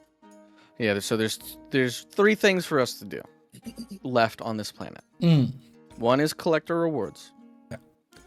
2 is probably go and recruit this guy now that he's fired. 3 is something Sullivan will not communicate with the rest of you because he's still debating whether or not he's going to do it. Okay. Oh no. So, I'll start with the easiest then. Yeah, let's go get our reward. So, you'll with the last helpful viewer redeem from last week. We hit 20, so Brandon was telling me that our luck was stupid again. so I did since the money was its own separate reward, I just rolled on the table twice since I was trying to get to an estimated value for like a treasure hoard, using both the 5e master tables and the Star Wars 5e tables that somebody made. So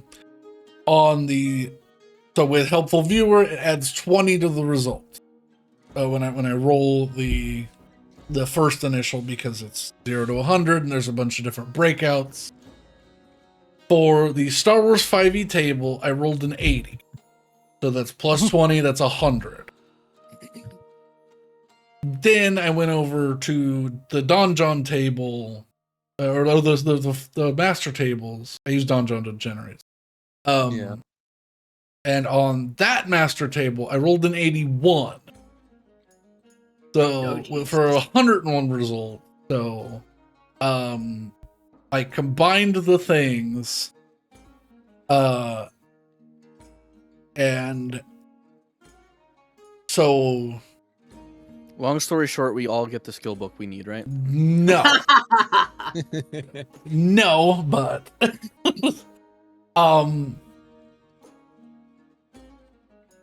so you all make your way down to what is essentially like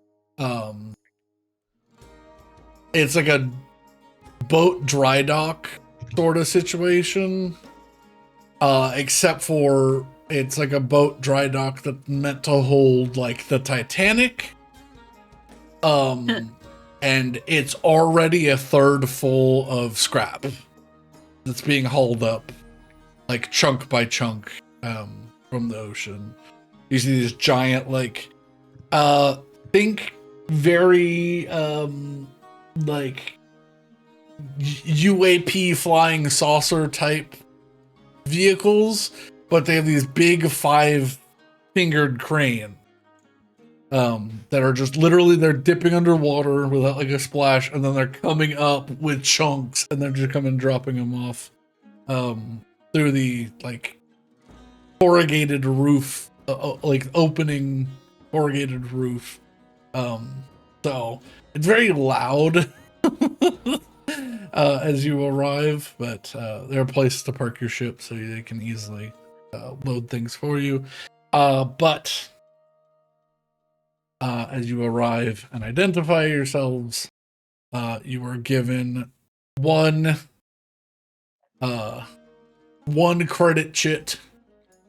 So it's just a like silver and gold rod about the size of a USB stick. That's covered with encoded texture, and it's like, this is a temporary bank account allotted with the amount of 1 million galactic standard. You can pull it from any bank, but once it has been emptied, the account will be closed. Do you accept these terms? Sure. Yeah. And then I'll begin remote transfer immediately Yeah. Yeah. to then dump the card. Yeah. It's essentially a gift card, but fucking like a lot of money. A gift card, but it's it's stupid. Right. It's the gift card that rich people give each other. Yes. And he goes, and we have set aside one of these for your rewarding pleasure. You may do with the contents as you wish. You may keep the box.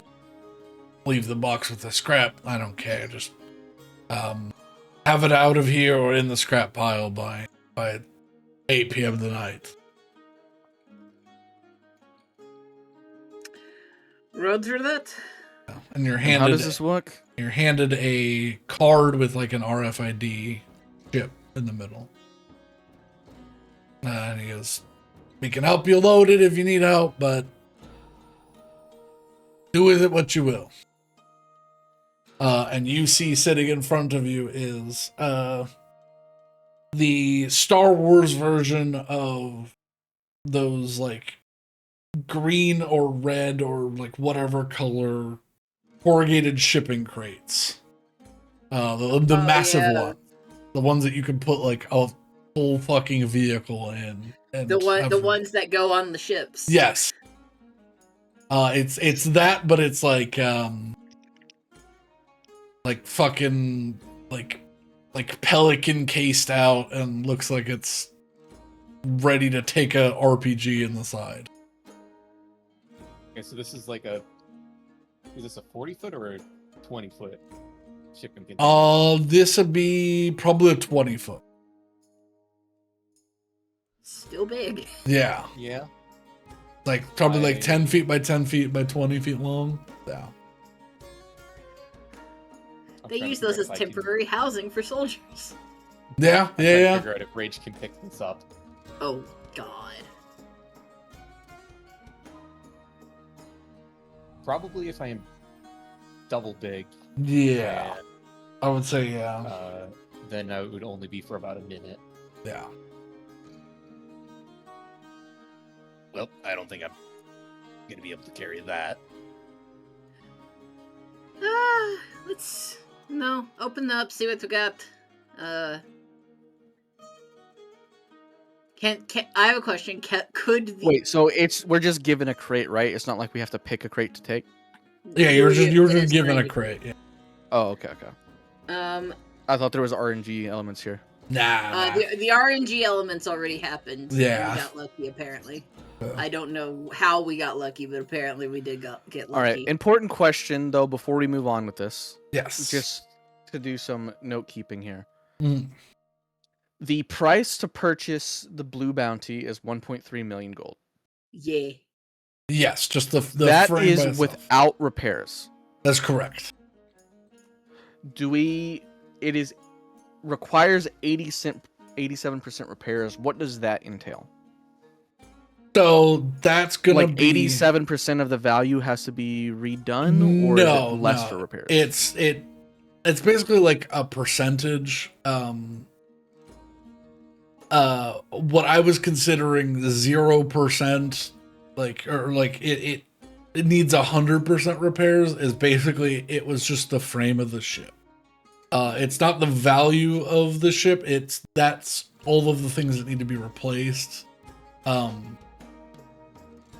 But once you own the ship, we can like slowly work on the prices for, because it'll probably be like another 300,000 to reinstate like the armor plating, like that cover the entire ship, and then it would just be like the internals, which are significantly cheaper than just overall buying a. Basically, we need more money.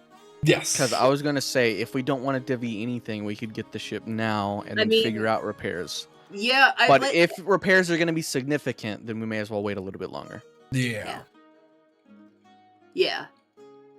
Do a couple more jobs. Couple more jobs. So. But yeah, I'm okay with the 1 million credits going to the ship fund. So yeah, I guess what we divvy depends on what's in this crate. Yeah. So I have a question. Would the crate fit in the Talon? Yes, but just barely. It fit in the Talon like cargo bay? Yeah, it would fit in the cargo bay. But only just. Yeah. It's that big. Yeah. Well, yeah, it's 10 feet wide, 10 feet tall, 20 feet long. So it's literally like the size of your, like the cargo section of your cargo bay. So. Okay. Yeah. So it wouldn't be useful to do that. Well, no, because the crate still probably has a use of like a storage area, right? Mm-hmm. I mean, yeah. So we may, if they're willing to help us, if we do more bounty hunting, it could be a makeshift cell. Yeah. Yeah.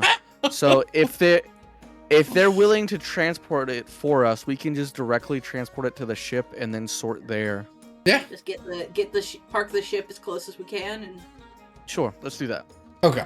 Yeah, that easily. Just in case they see a diamond worth 10 million gold and they're like, oh, actually, no. Actually, this one over here.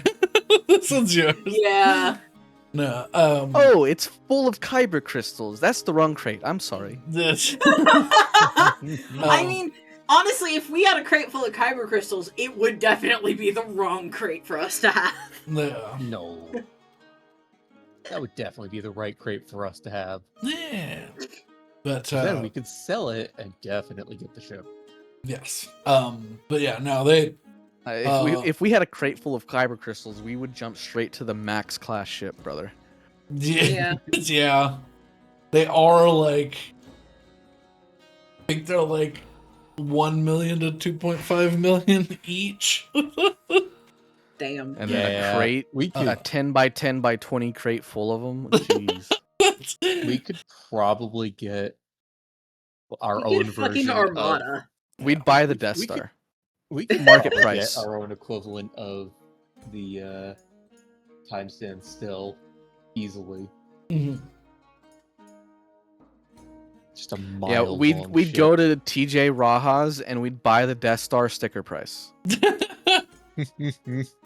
All right, we've got payment plans for 100 years and for 150 years. What? And make sure to give me my points, brother. I can't give you points on that. Repairs for the next 10 years, it's on you. All right? I'm going to be buying ships just to throw them at moons. We have a ship cannon. It shoots ships. Oh, they're all TJ Raha branded. No, sponsorship deal. No. That's the deal. God. But yeah, they go and they load it on your ship. You have to move some things around. But basically they get it into the point where you have to leave the door open to open the doors on this thing. But it fits inside your ship. And that's why we have plasma cutter and the mending spell. Because you can make a side door with could the make a plasma side door. cutter, and then you can fix it with the mending spell once you're done. We should probably make sure there's nothing flammable inside the crate first. Oh, good point. Good point. Good point. All right, while we do this, AP9. Yes, sir. All right, I'm uploading a photo to your database. Go find this man. He'll be at a bar somewhere. Bring him here. Or You just just- tell us where he is and we can go. It would Gives be a- nice. Curt little nod. Can I give AP9 directions to likely police hangout? Police bars? That will significantly increase or decrease the amount of time that it takes him to do this. Yes. Yeah. What do I have to roll to figure that out? I would say that's just local knowledge. Yeah. So, yeah, you can just easily basically give him an advantage rather than him just gonna like take up to like a couple of days to find him if he couldn't. AP9, look, before you like go searching around the entire city, check. I'm gonna say Ring 8, the maybe 3-block area around a pub called the Brass Tacks. A lot of working class like to go there, and it's a popular hangout for the cops. He nods. Very well. I will start my search there and begin making a rotating ring outwards if I find nothing. Report back in 6 hours if I find nothing. Will do. He jogs out of the back of the bay of the. Alright. Excuse me. Now we accomplish two things at once, because it might take 6 hours to sort through whatever the hell's in this. Mm-hmm. Maybe. It's like whenever you go and auction off on storage units. Oh yeah, container battles. I remember that show. Yes, yes. So, Sometimes you find quite the ancient artifact in them now, on old dwarven planets. speaking of, Oh no. I just know they usually have issues with catching fire. Well, first things first. We can take a look in to see if there's anything flammable or alive. Wait, so why do you need to... Can we not just open it normally? Well, no, because the door is facing that way. We have to like dolly roll it out slightly outside the cargo bay. no. So you can open the doors to the thing, but only if your cargo bay ramp is down. Yeah, that's what I'm saying. Yeah. I'm saying is like we have to open it. Well, we With could the just cargo open it bay with the cargo. Yeah. That's fine. But what if we wanted to access it? If we repurpose it, we might want to access it with the cargo Sure, bay. once it's not empty, full. we can put a door in it. Okay. All right, but yeah, got to check if there's anything flammable, volatile, or alive. All right. You insert the key card. The little pad flashes green, and you hear the 3 heavy, heavy bolts slide back. Like they like slam so hard that you feel your ship like jostle for a second. This thing is heavy duty, sturdy. Maybe we want to This is where I find the ring I was going to buy. The doors creak open. As you see, and a scene you weren't expecting. It looks like a small,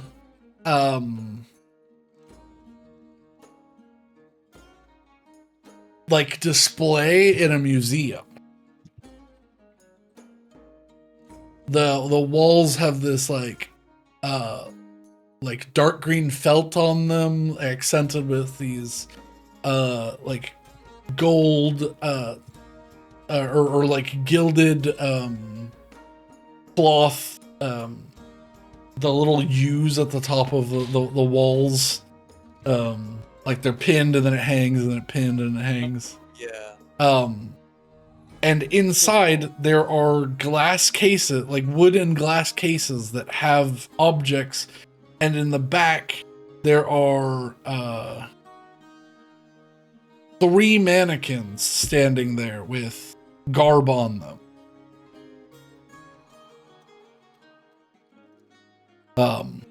Like I said, you all rolled max, and then I rolled max on the art objects, and then with the +1 over, I also rolled for the Star Wars thing. I also rolled on, I rolled once on the H table. You all got, what is it? There are 1, 2, 3, 4, 5, 6, 7 things. So, you see, the first and foremost, just at the back of this display, and there are lights. There are like big LED lights on the ceiling that like cause little little halos of light to like accent the pieces.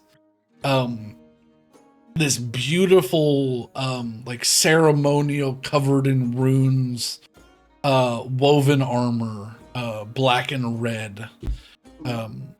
Then next to that there's this alien looking like thin strip sort of metal, but it doesn't look quite like metal. It looks like it's almost elastic. This thin, light-looking suit of armor with these like dark red studs embedded in it. And then finally, the third one is this. It's like a collar, or like a. Is it called a torque? The thing that sits on your chest. Yes, or I forget the other term for it. But yeah, there's torque is around the neck. Gorget is like neck and like décolletage, and I forget what chest covering, breastplate sort of thing. Well, it's like names for chest. It's almost like more like a piece of jewelry rather than. Yeah. But it's sort of Gorget-esque, but it's covered in technology and like gemstones and stuff. And it's this beautiful bright blue metallic shoulder cape. Oh. Like a curious? No, it's small. It's just like the pectoral. A pectoral piece of it's technology and arcane runes and such together. And then in the cases there is a beautiful crystal decanter that has this bright purple and gold liquid in it. There is a cylindrical device with what looks like 2 diamonds on it. A stone engraved with a cat's face.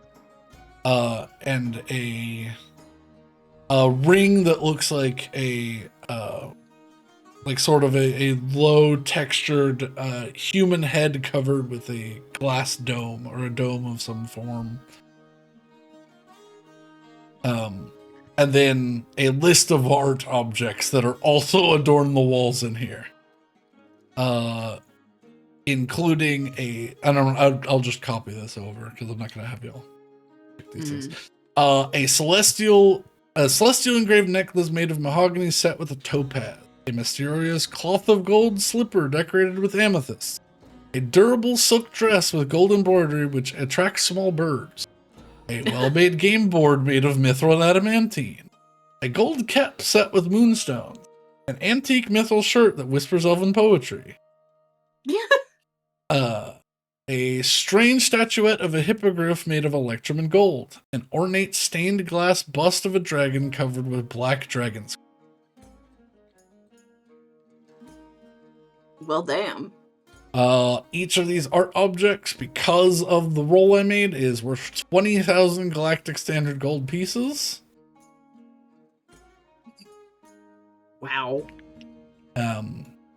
And then I'm not gonna make you go searching for any of this stuff, so I'm just gonna copy it and paste as such. Thank you. In Gotcha. the text block. For the sake of my attention span, I thank you. I accidentally moved the thing. I saw move the that. channel. And Move it back. then thank you. Then I will go to my picture, screenshots. And then I will try to do these in order.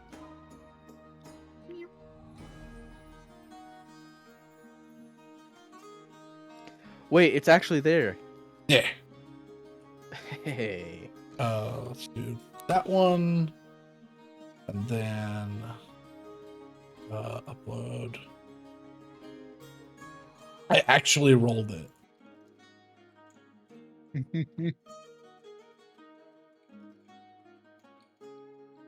And those are part of the same thing. But they were on two different sheets. And I was like, there's no good way of grabbing both of these. The SVT 3000 Stun Cloak. Quite the name.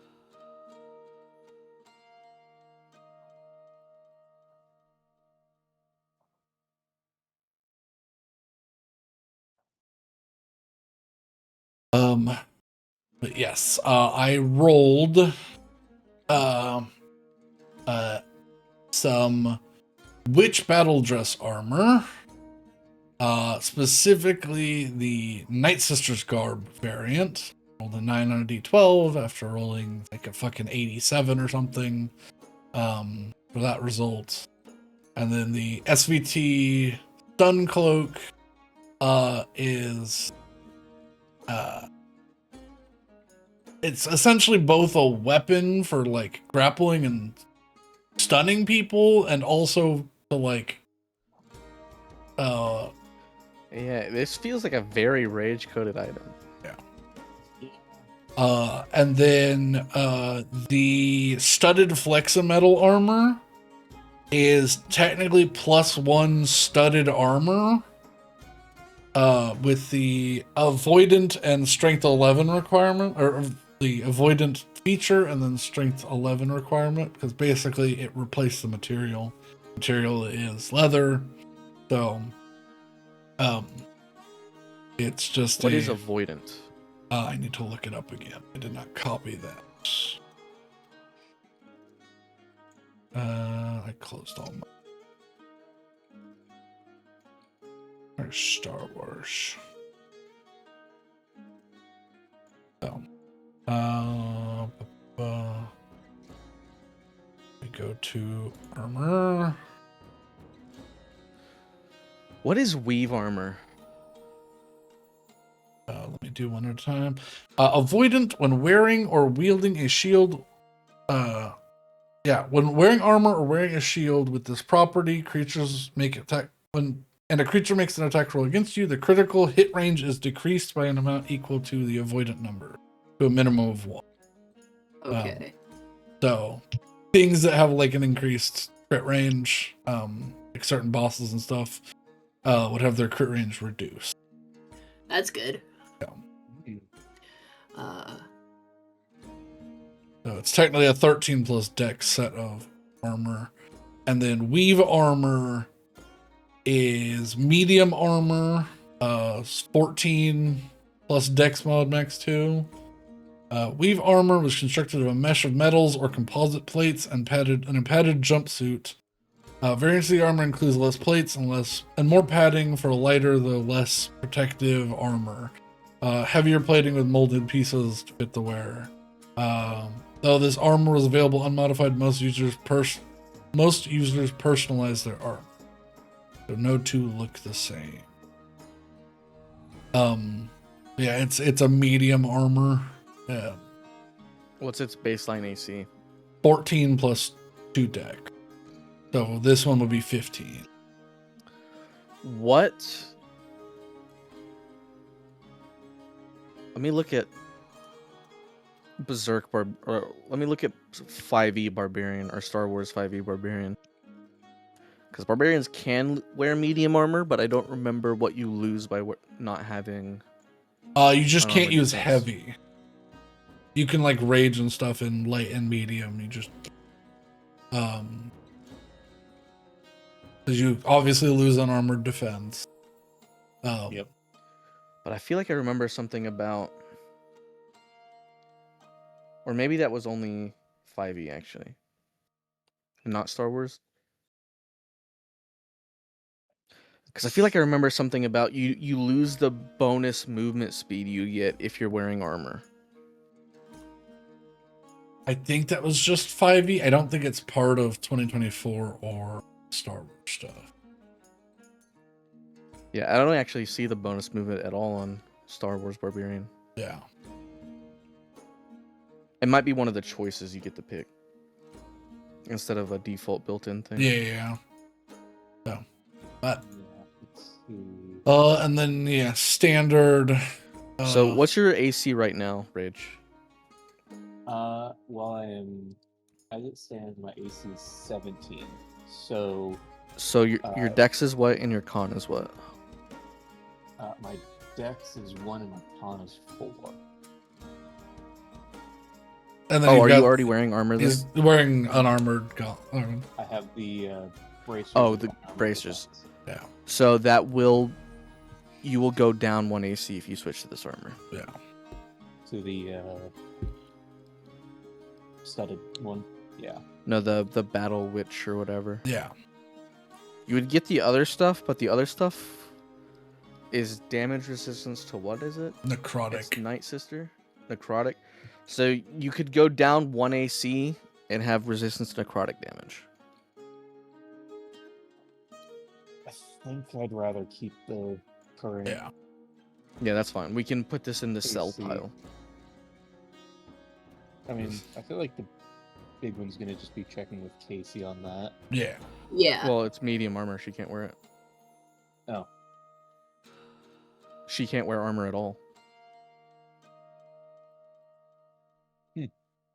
Yeah, so I guess is Rachel. You're the only one who can wear it, yeah. Jesus. So if you don't want it, we're selling it. Oh, no. It's fine. Money's money. Wait, what are we selling? I was taking notes. Rage is the only one who can wear the battle witch armor, and Oh, he really? doesn't need it because he's using bracers of unarmored defense. Ah. So that's going into the sell pile. I mean, I will say that was a very cool description. Like that was the first one, right? Mm. Yeah. Yes. Yeah. It's like, oh, that sound like just with all like the runes and stuff. It's like, ooh, I wonder. Yeah. Stun Different cloak groups. needs to, I think, go on a melee person. Yeah. So it's either Rage or Ellie. Yeah. Mm. Rage will get more use out of the actual grapple ability, but the defensive ability is equally good on both of you. I'm assuming the Because flex it's just metal about getting armor, hit. The flex metal armor is going to the sell pile. It's light armor. I could technically wear it, Okay. but it's equivalent to me just using my staff to cast mage armor. I'll put And it to the. Avoidant doesn't seem super worth. Because I assume you can't reduce it beyond natural 20. So a natural Yeah. 20 will crit no matter what. Yeah. Mm. So But it's there not are also particularly useful. there are a lot of things to make the enemies have a higher crit range in the Star Wars 5e stuff. Y'all are just getting into that stuff now. Because yeah, there's some. Is it something? It's like basically like a suit, like a like a metal, almost like a plug suit, right? Yeah, I would say it's like it looks metal, but it like stretches and twists like it's made of elastic. So yeah, it's like a nicer version of a plug suit. Something that could be worn under my clothing. Yes. It's very like It thin doesn't hurt looking. then. Yeah, I could take that. Stun My cloak? AC doesn't change. I just get the benefit of having avoidant. Oh, you get the okay. Yeah. So it's the equivalent of +1 studded leather. And then they've changed. I'm using the 2024 unless it's not available in. It's not available in it. The Gem of Seeing is sort of what, from what I understood from the description, it's like a diamond cut to look like it's more like a tube that you can look through. Mm-hmm. It has 3 charges. It doesn't recharge, but you can use a charge to cast True Seeing on yourself. And then The gem has 3 charges. You said you're using 2024, right? Yeah. 3 charges. You can expend a charge to have True Sight for 10 minutes. Yeah. And You then gain 1d3 expended charges daily at dawn. It requires attunement. Okay, that yeah. And then Stone of Good Luck, and then the Ring of Mind Shielding. Stone of Good Luck, is that the +1 to ability checks one? I believe so. I didn't check if they changed it.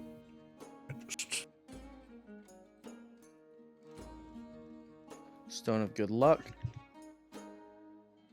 +1 to ability checks and saving throws. Requires attunement. Yeah. And then Ring of Mind Shielding, I'm whisking up. That is my wish list item.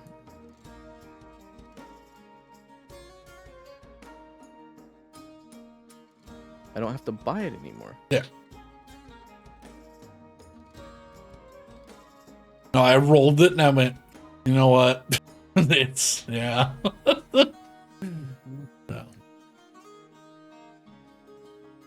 So, I think Casey will probably want to hold on to the Witch Battle armor, but even if she can't use it. Yeah, because it's cool. Yeah. I mean, we've got mannequins now. Yeah. We do. But other than that, I think, yeah. So,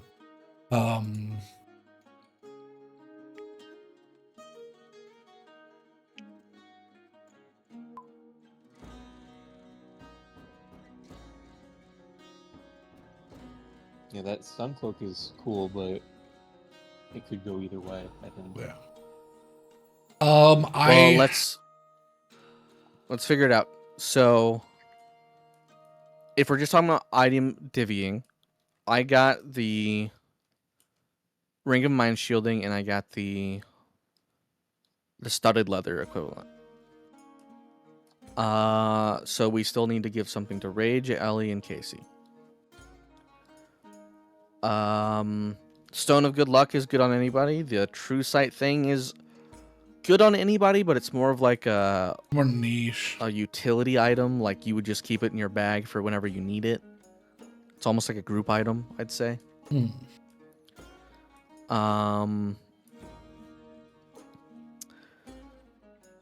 So I'd say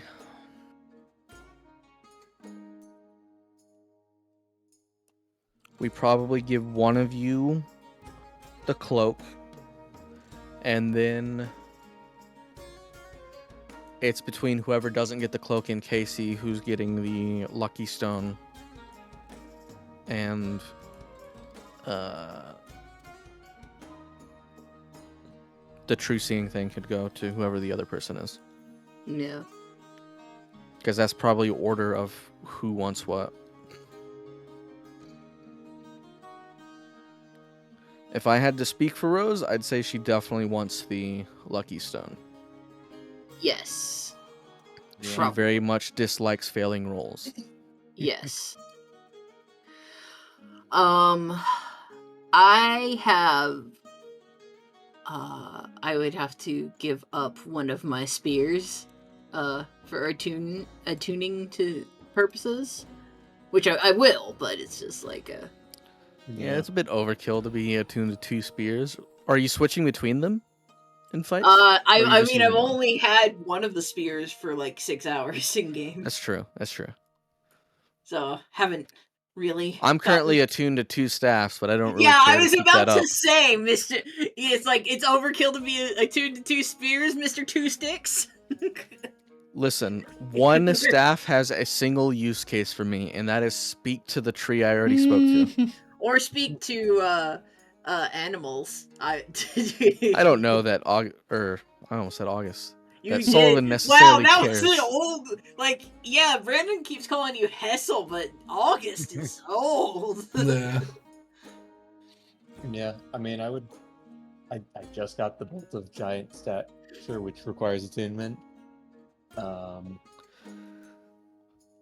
I would have to give up probably the Ring of the Pincer. Pincer? Pincer, yeah. Yeah. Which was a lot of fun, but it's very niche use, I think. What does that do? Lets you teleport or something? Lets you teleport to a flanking position, I think. Yeah. Yeah, it lets you teleport to a flanking position for an enemy within 30 feet of you.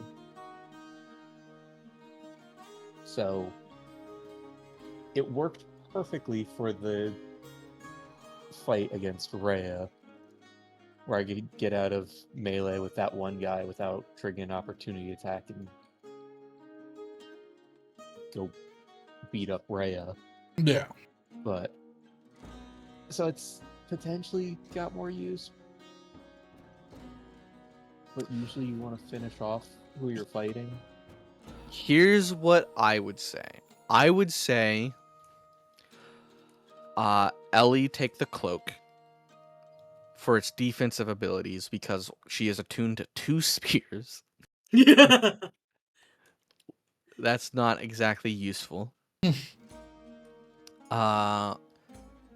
If Rose was here, she'd be fighting very hard for the Lucky Stone. I say we just call that good.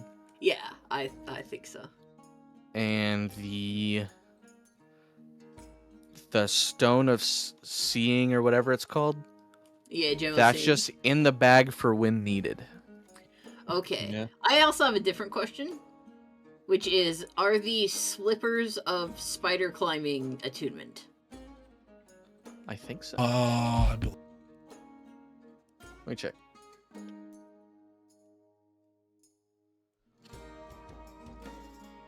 They also don't have to be slippers, because I hate them as slippers. Oh, yeah. Slippers of spider climbing are, if it will load, D&D Beyond is very slow today. It's struggling for me. I mean, Cloudflare, dating the stream, Cloudflare had an outage this requires week. attunement. As far nuts. While wearing these light shoes, you can move up, down, and vertical across surfaces.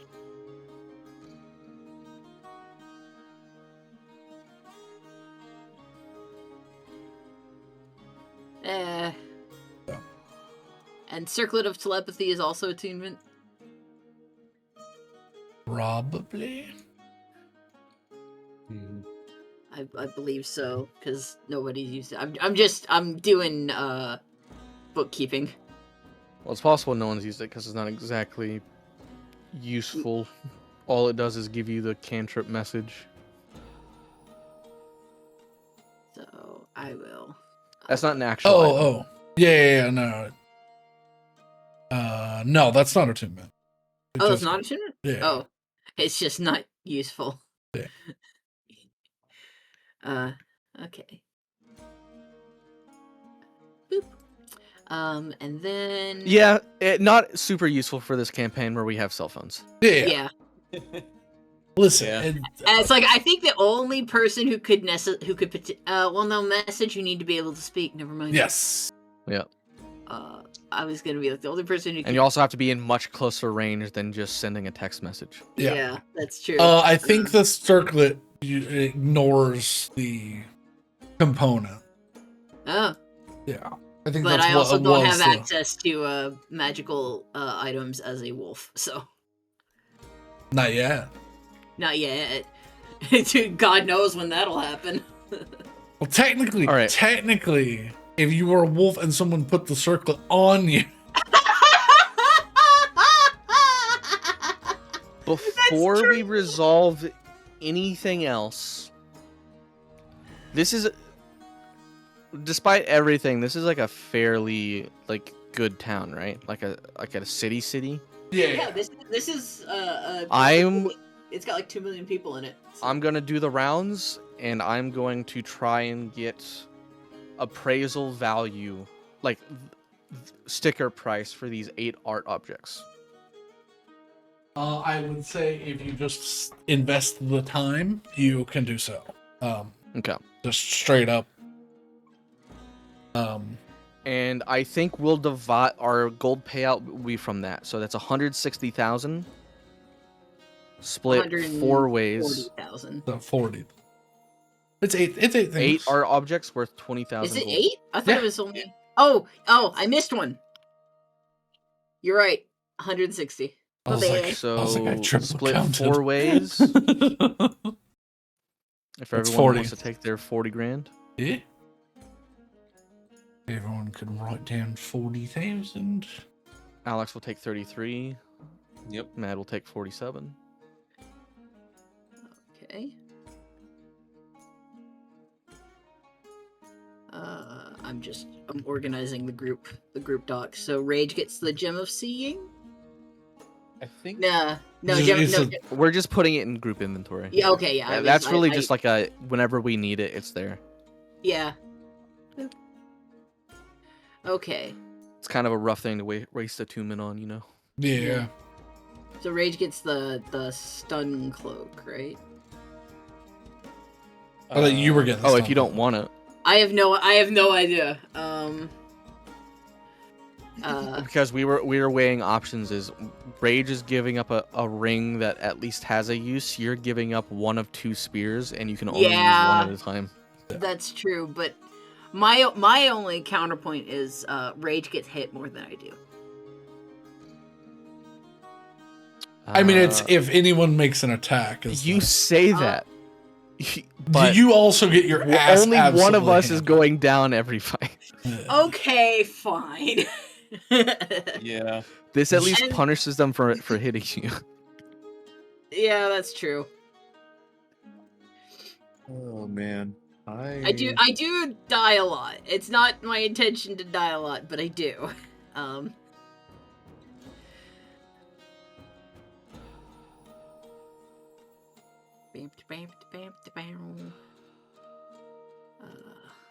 Minus 0.69. Apply. That's not the.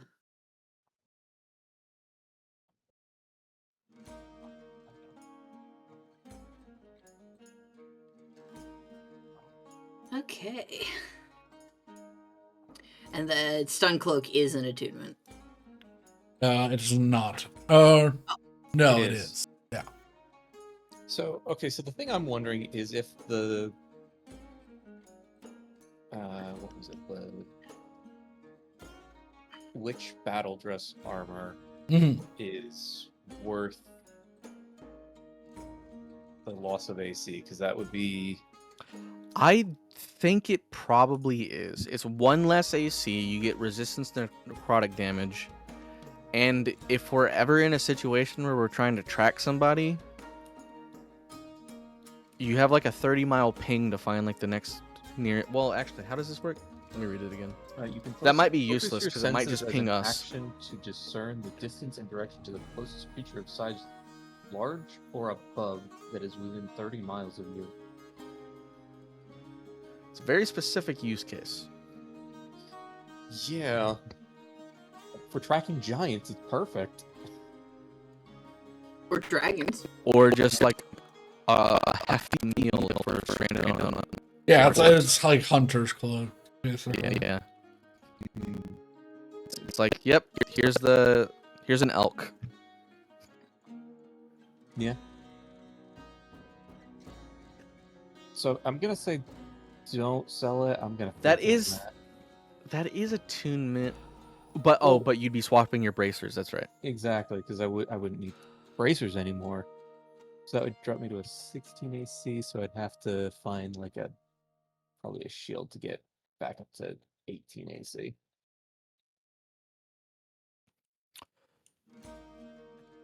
There's options. Yeah. It's there if you want to swap over. I'm curious. What is everyone else's AC? We won't at sell right it. now? So, with the new armor, I don't have to do mage armor anymore. My AC is 15, but while holding my staff of defense, it is 16. Okay. My AC is 18 or 20 if I'm holding a spear. Wait, hold on, that can't be right. My AC No, is it is. wrong. Oh, your AC is wrong? Oh no, my AC is 15 with the staff. Okay. D&D Beyond was already factoring in my staff, Okay. which makes sense. Also, just out of curiosity, the attunement armor would change size with range. Correct? Yes. Okay. Yes, 'Cause it is attuned. magic. Yep. Okay. Which spear do I unattune from? The spear... I still think your old spear is better. Because what did the new spear do again? New spear does D8, D10 instead of D6, D8 damage. Well, I mean like the and does abilities. 2d6 necrotic, and then the target has to save versus con or be unable to regain hit points for an hour. Oh wait, then what did the old spear do? Old spear is a +1, and has 5 charges, and I can use 3 to cast lightning bolt or 5 to switch damage to 2d6 lightning for an hour. Oh, I actually think I like the new one more then. Yeah, Also, our new one has reach, so the new one does have reach. The new one, Yeah, being able to cut off healing is crazy. Yes. yeah, it stopped Rhea from getting her heal. Yep. Alrighty, so I will move. That was. I was thinking about the disadvantage, but that's your weapon mastery. Yeah. Yes. Okay, because that by itself is crazy.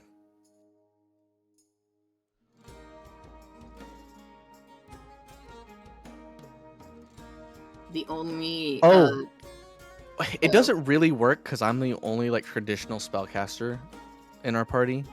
Mm-hmm. But I'm sure you'd be okay with us doing force power mix in with it. Do you want to introduce the circle casting rules? Don't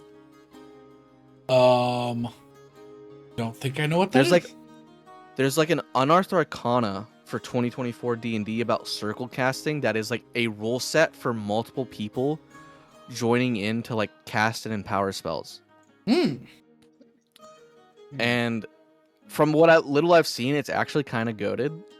So I'd read through it and I'll have to look into see it if you want to introduce it. I've sort of already done stuff similar in the past, but that was all homebrew. If there's some concise rulings, that might be very helpful.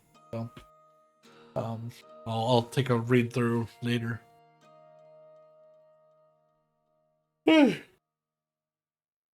But Hey, I have a question. yes. In the tabletop, what does it actually look like if I'm 4 or 2 sizes larger? You would be So I'm already at GM double, right? tours that size 3x3. Jesus. Yeah, this is a 2-story house next to you.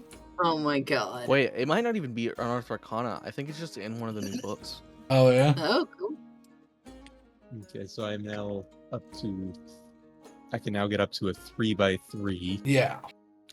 Basically, I'd want to I'd want to make sure we get, if we do use that, August, or I keep saying August. I don't know what it is. Well, I do know what it is. I but- know. I know what it is too, Tweak. I mean, I don't know what it is. Oh, hey, we just got raided. Oh, hello. Xenon C2A. Welcome, readers. But if we let me see. do, Hi. if we do Hello. introduce that, I will probably make sure in the future we hire spellcasters for it. Yeah. Hello, welcome in. We are currently doing our little homebrew. That's already.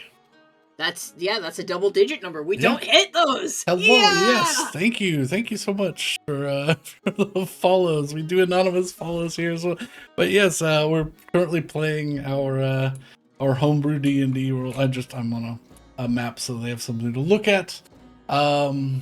We've been talking item logistics Yes. for like 30 minutes. Yes, Yeah. classic D&D. We just finished a sort of an arc, and we are now going through, getting loot, finding things. But yes, hello, greetings everyone. Hello. Sorry, I was not expecting that. I don't think anybody was. Suddenly, people. Suddenly people. No one expects the Spanish Inquisition. Well, thank you guys so much. Yes, we are Fables and Flumps. We play D&D pretty much every Saturday. We are here doing our sci-fantasy campaign. The Convergence. It's sort of a mishmash of lots of different IPs, stealing things from lots of. Yep. Using, photon sabers and sky ships and all sorts of wacky business. But yes, we're they're just enjoying the fruits of their labor. So just help save a city, all sorts of ridiculousness, yeah. But if you care and like to follow along, we have a VOD channel. I record every session. This is session 32, so there's a fair bit there to go back to if you care at all. If not, well, welcome. I hope you have fun. We're just yeah. Thank you again. How was whatever you were streaming going? And if you need a raid and run, don't feel free to, you don't have to stick around. It's late. It is late. Yes. Logistics. So, you all have all of your things. I'll wait until just to confirm things because we're missing a player right now. For the people that just joined, I'll just verify things with Casey before you officially sell any of the magic items. But I think everyone has the things that they wanted from the pile.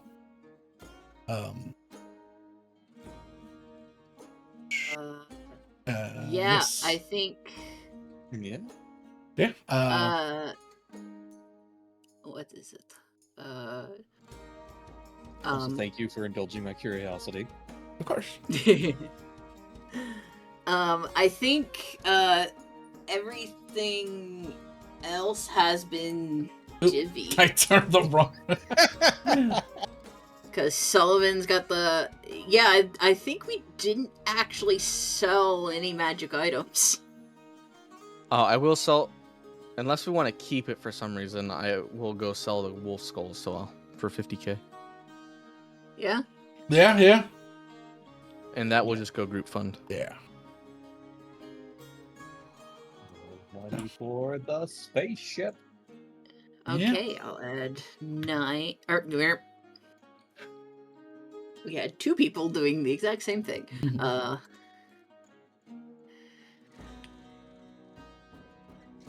And then I think my read on this planet is I probably can't offload the Ethereum here, huh? You probably could. You just need to make some rolls to find a little bit place a little bit seedier. Okay, sure. I'm not doing anything else today. Okay. I would say, give me an investigation check.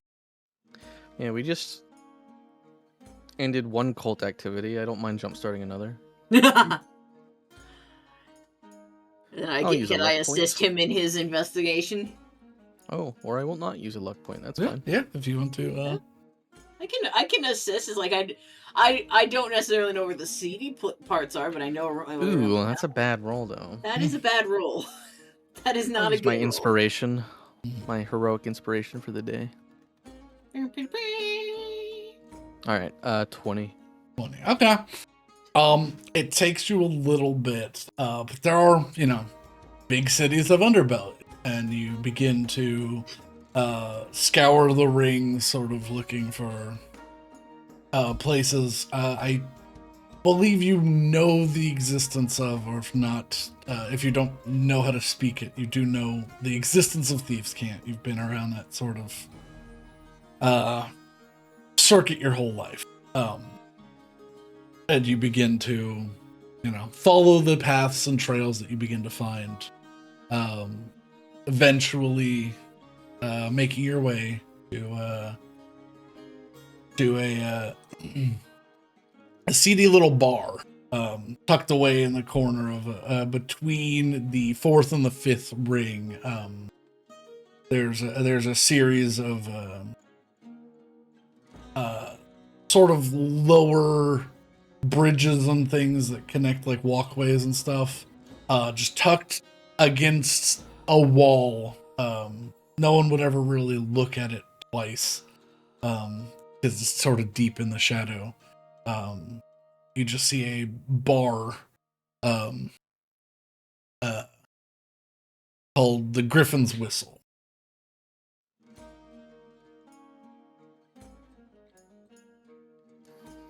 All right, I'll enter.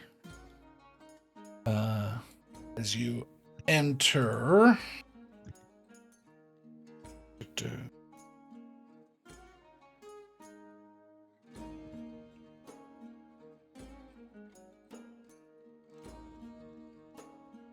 yes, there you are. Okay. As you enter, there's sort of just there's like 3 people in here. It's like 4, maybe close to getting to 5 p.m. So not really the peak hours for finding and procuring alcohol. But there's like 3 people in here. One person looks and also kind of stinks like they might not be alive anymore in the corner. And the bartender just sort of looks up at you. That sort of one glazed over eye, the other this bright red iris. They look over at you, sort of eye you up and down. You're not from around here. Very astute, one-eyed man. What can I get for you? We've got shitty ale, we've got dirty water.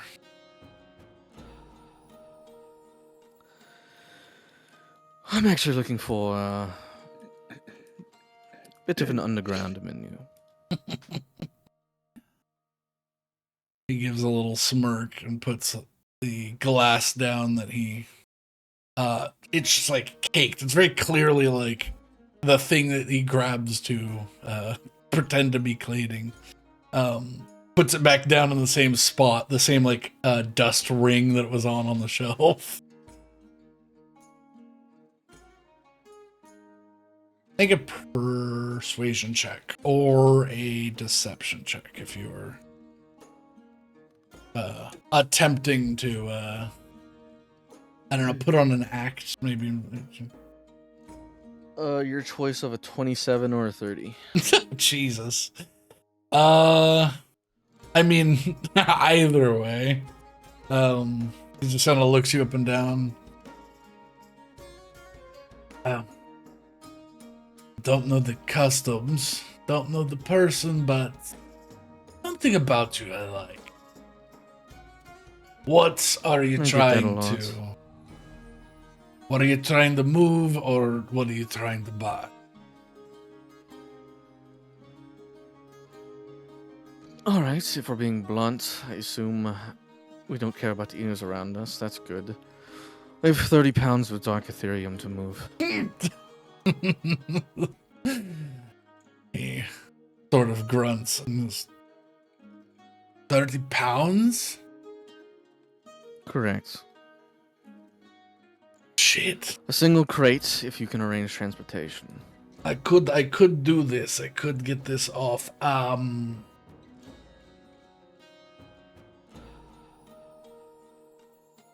Can you make arrangements to bring this around after dark?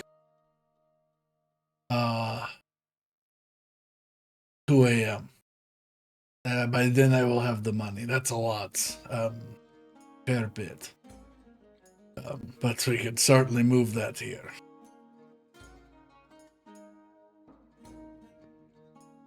As for payment, I could do $250,000 for the crate. $250,000. And I have to arrange my own transportation.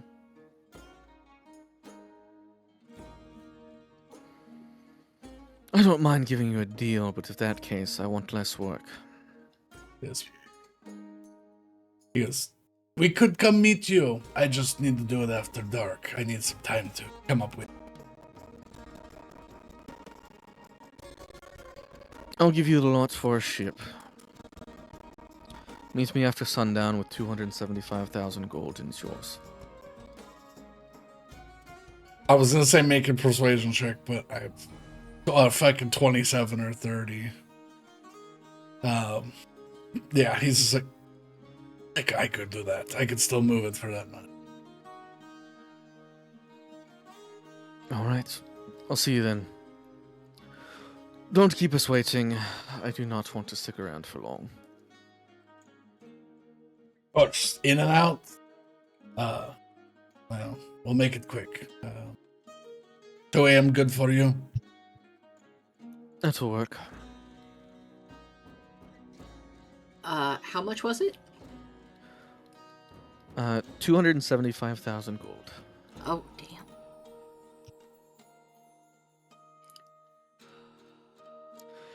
My appraisal was for 300k, but I'm selling it all at once. It's a bit different. Mm-hmm. Bulk discount. Cult discount. Bulk. Bulk discount. Oh, okay. Yeah, okay, I did sure. not hear Cult bulk. discount works as well. Starting a cult. No, we're not. We're starting a business, not a cult. Tell you what I'm going to do. I'm going to start a mining operation. I'm going to find a meteor with some dark Ethereum. We know where I'm one going to is. get to work. We know where one is. Yeah. So That we thing do. prints money. We know roughly. We also know it has a mining Things move in laser. space. yeah, we definitely do know that it has a mining laser on it. You know it's your general area of where one is, so. Yeah, we know the asteroid belt it was found in. Yeah. The But yes, I apologize for having. all step one.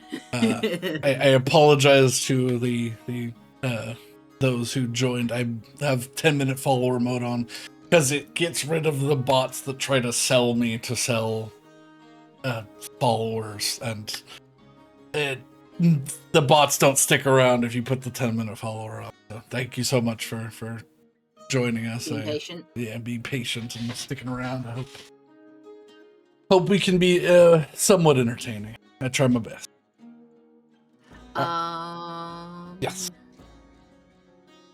Step 2, recruit a probably very drunk gunslinger. Or attempt to recruit a very drunk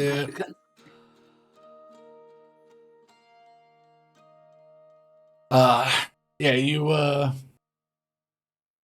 it takes a while. You sent them out at probably about 1 p.m. to go find him. Close to the 6-hour mark. You find him at a nearby bar, not the same one.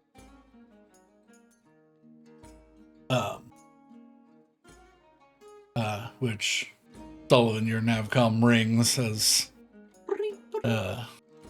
you get the message that Special Investigator Jack Pisano has been found. If you would wish to contact him. All right. What do we want to do? Do we want to try to get him here, or do we want to go there? Let's just go there. Either works. It makes it seem less like we're trying to pressure him, more like we're just offering. Sure. Gives us the easy out to walk away instead of kicking him off our ship if he says no. Yeah. That is fair. So. Also, he's probably more likely to be willing to listen if we go to him instead of drag him to our ship.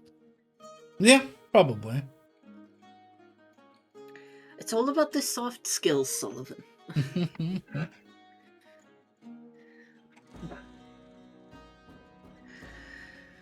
Listen, it's a very simple arrangement. His entire life is caved in, and we're going to offer him a lifeline. But it is partially our fault. Yeah, but I don't really care about that. The fact is, it happened. We're in out. Otherwise, he can sit here and drink his days away. Hmm.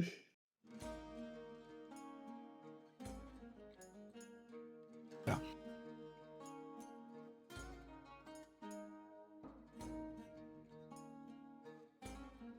All right, let's start heading to the bar. You make your way there. You know what?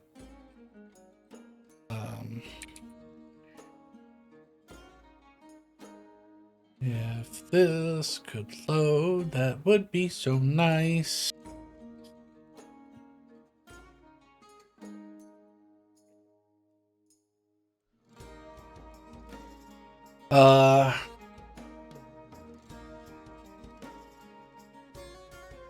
You find him at a pub called High Sails. It's like right off of one of the wharfs. It's prime location if it didn't, if the wind coming in isn't really fishy. So Sure. But you enter. It's sort of like a single floor, sort of longer than it is wide, like gastropub. There are like booths along the entire length, and then there's this huge bar, like old English Winchester style, like giant wood, like solid piece wooden bar, or they tried to make it look like it was made out of a solid piece. You see Jack posted up on the corner, opposite, being able to look down the bar towards the entrance, and as you all enter, you just see him pull his hat down a little bit. Oh, come on. We're not that scary. Yeah, I don't think it was scary. You're not scary. It's just man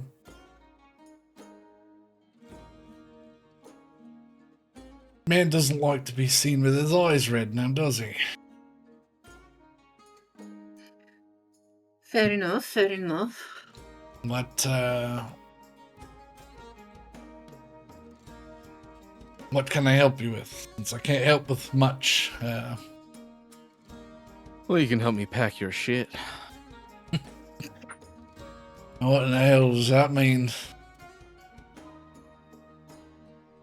It means you have no place to go, and I figured, why not come with us?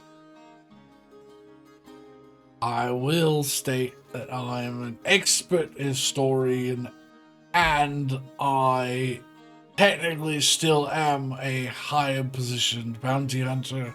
I just worked a special investigation job because I'm also good at it. It works out well enough. We enjoy hunting bounties. We've brought in a few.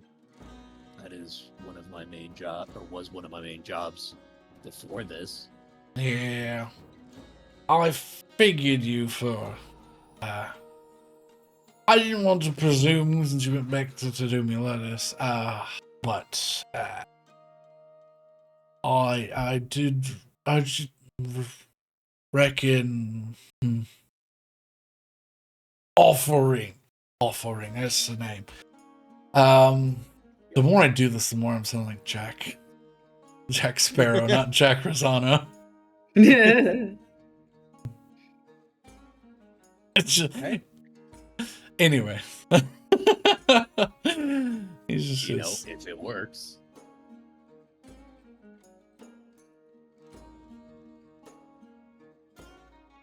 Is that you just want me to help you hunt bounties? Is that what this is? Ugh. I mean, you did say Look, you are an expert historian. We do tend to come across a lot of rather old things, and And what these two are failing to communicate is,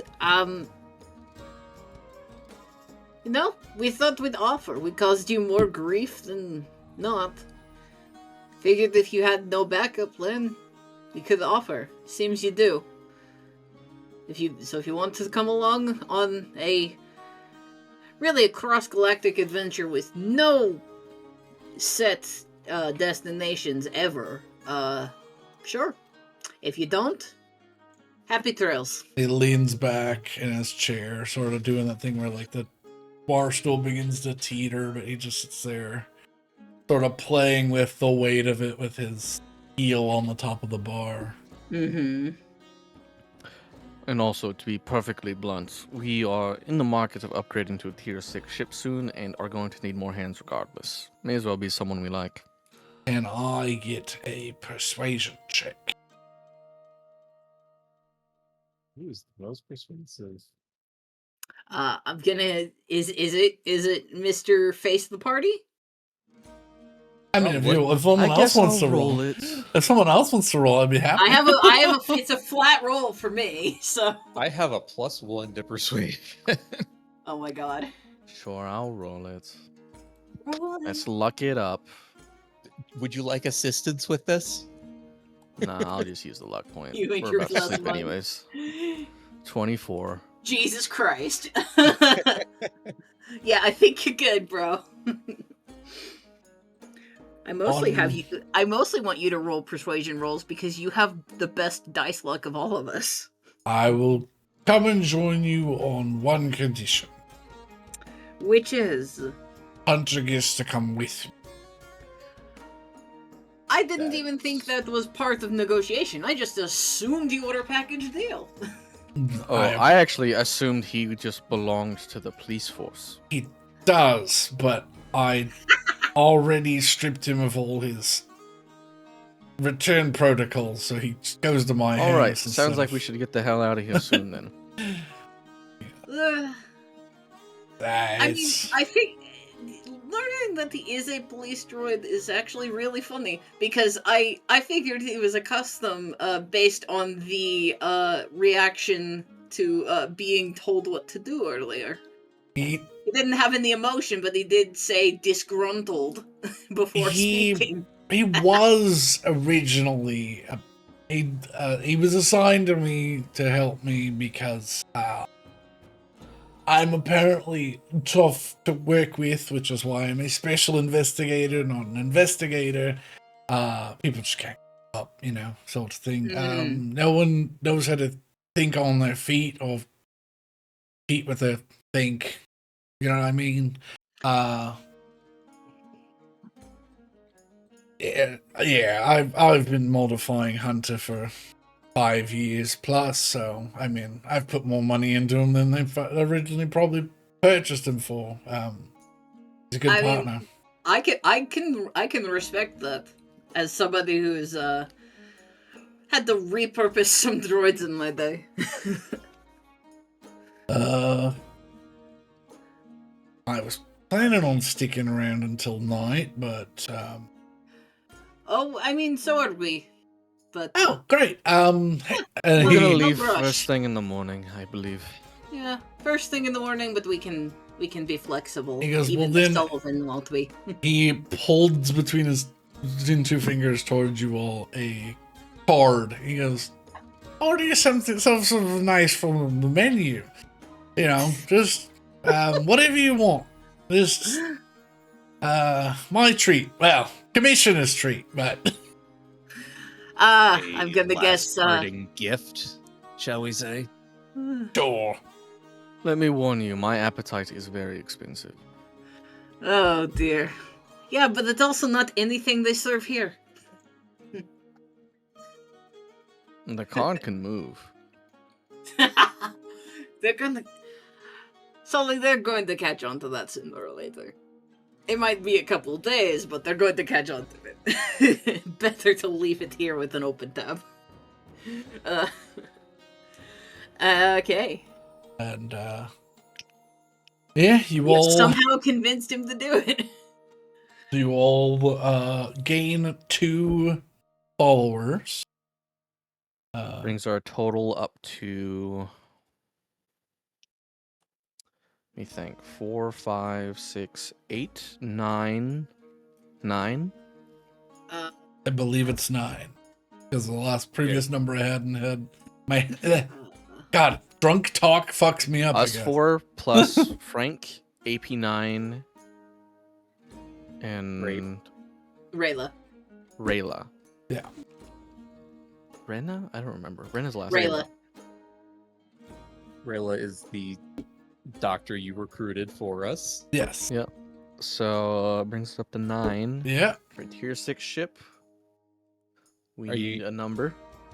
Are you counting grape as well? I am adding I'm not. things. Mm. I'm adding people to the thing. A tier 6 ship minimum crew size is 16. Yes. We need. do technically have potentially one more with the Grace Ranger sister. Oh yeah, but she's not right now. Not at the moment, but she did. Say I'd put her down as an asterisk. Mhm. She did say she would potentially join. At minimum, then, we need 6 more people. Mhm. And Else. if you all get prepared to leave and just absolutely can't, we can work through generating some NPCs. That's Sure, not- yeah. that's We not could much. hire on planet Yeah. if we need to. Yeah. I mean, prefer this it to be is- NPCs, though. Yeah. That we encounter. This is also for the big ship, right?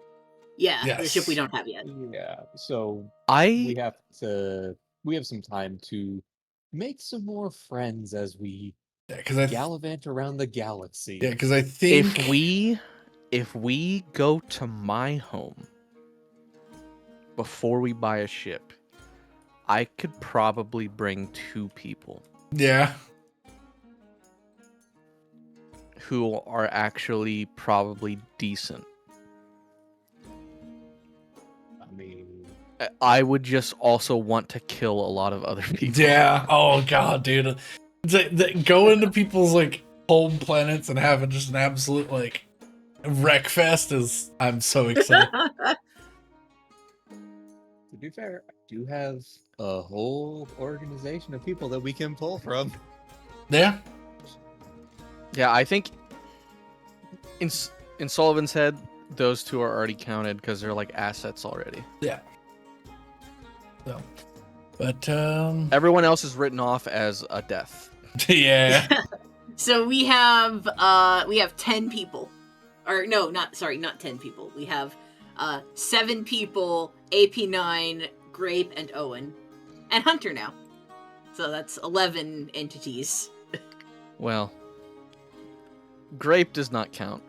Grape can. Grape cannot fulfill the role on a ship. He can. It just depends on what it is. What can he do? He can hold my He tool belt can for me. he can press start and stop on the Roomba. It does still count. He just can't do like, you know. You might have to get him some upgrades. He does have an interface, so he can do. Also, Owen is just the ship. Owen is just the ship. Yes. So, I would say Grape counts more than Owen in terms of crew. But Owen can take reactions now. this is true. But Also, guess which droids I named versus which droids Tweak named is. We have AP9, Owen, and Grape. yeah.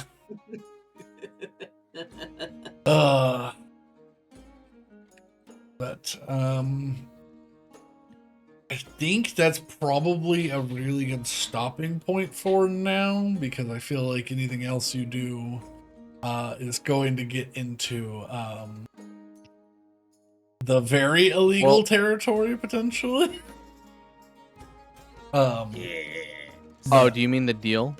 Oh well, no, that I meant like. Okay, so that resolves. Yeah, that we can say that. Yeah, that resolves without any issue.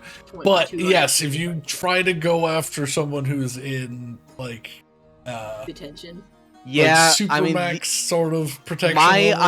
idea was to pose as a lawyer, try to get into a room with her, kill her, and then dimension door out. But I don't think I'm gonna bother. Okay. oh. Sullivan doesn't actually care that much. If she gets off scot-free, he doesn't actually care. With the things that you gave, she won't. Before there was a chance, but I was just gonna put it to a roll. Basically, we got her dead to rights. yeah. But there is one thing I would like to RP about my long rest. Oh, okay. Is that Since the we are leveling mysterious up. step 3? That Yeah. Since we are leveling up, and I need an explanation for why I was training in Arcana, and now suddenly am both proficient and have expertise in it. I think Sullivan has a dream. Okay. He has a dream that he wakes up at a desk, probably a lot like the one he had back at home, with just piles and piles of like manuscripts and old scrolls and stuff that he's never seen before. And the familiar space quickly fades into just black void. He's just basically a floating platform in the middle of nowhere. And he doesn't know why, but he knows he has time suddenly to read and research as much as he wants. Okay. And this dream feels like it lasts for quite a while, as he just reads and studies. Very funny. I was going to do this next week with the dreams, but it's a little less traumatic, but it's very similar to an idea I had for a GP. Oh yeah. I mean, like, you could probably still use that dream and make it just as traumatic. Yeah. Just because I was planning on doing the dreams at the start of the next session, so that Casey didn't feel left out. Okay. But I'll We can hold off then. okay. Yeah, let's hold off. Okay. So we might reimagine this dream, but it's on the same path that I was thinking. I like to explain you Okay. guys' Yeah, just an explanation for Yeah. I was Yeah. 10 days into a course and now have a doctorate. You're, You know? Yeah. yeah, roughly. What did I say? It's like 120 days or something for expertise or something. Yeah. or Something or like 6 that. months or something. It's like, Yeah. But yeah, I think that's a good stopping point before we get completely finish this planet. But yeah, if y'all are not gonna start staging a high level hit, which that metagaming, oh my god, thank you.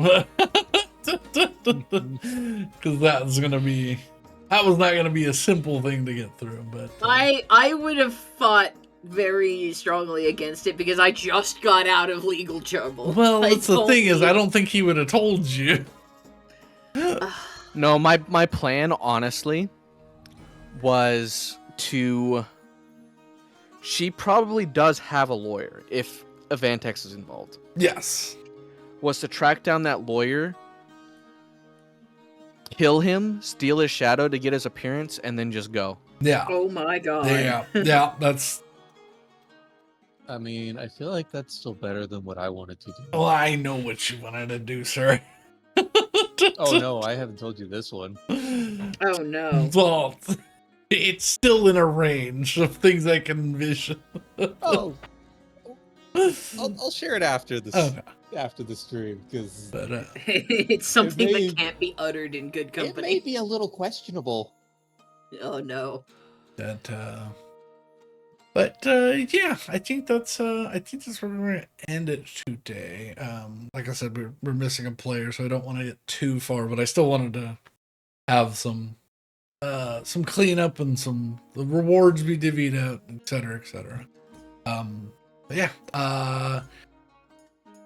as far as I know, unless anything changes, we will be having D&D for the Saturday after Thanksgiving.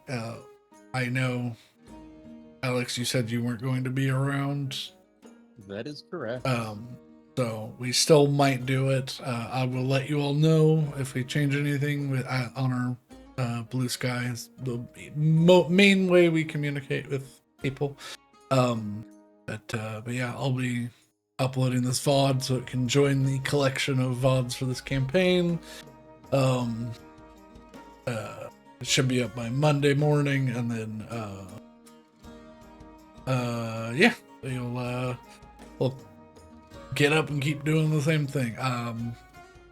I sort of variety stream on weekdays, so same time frame, 8 p.m. Eastern, for just a few hours because I'm a busy boy.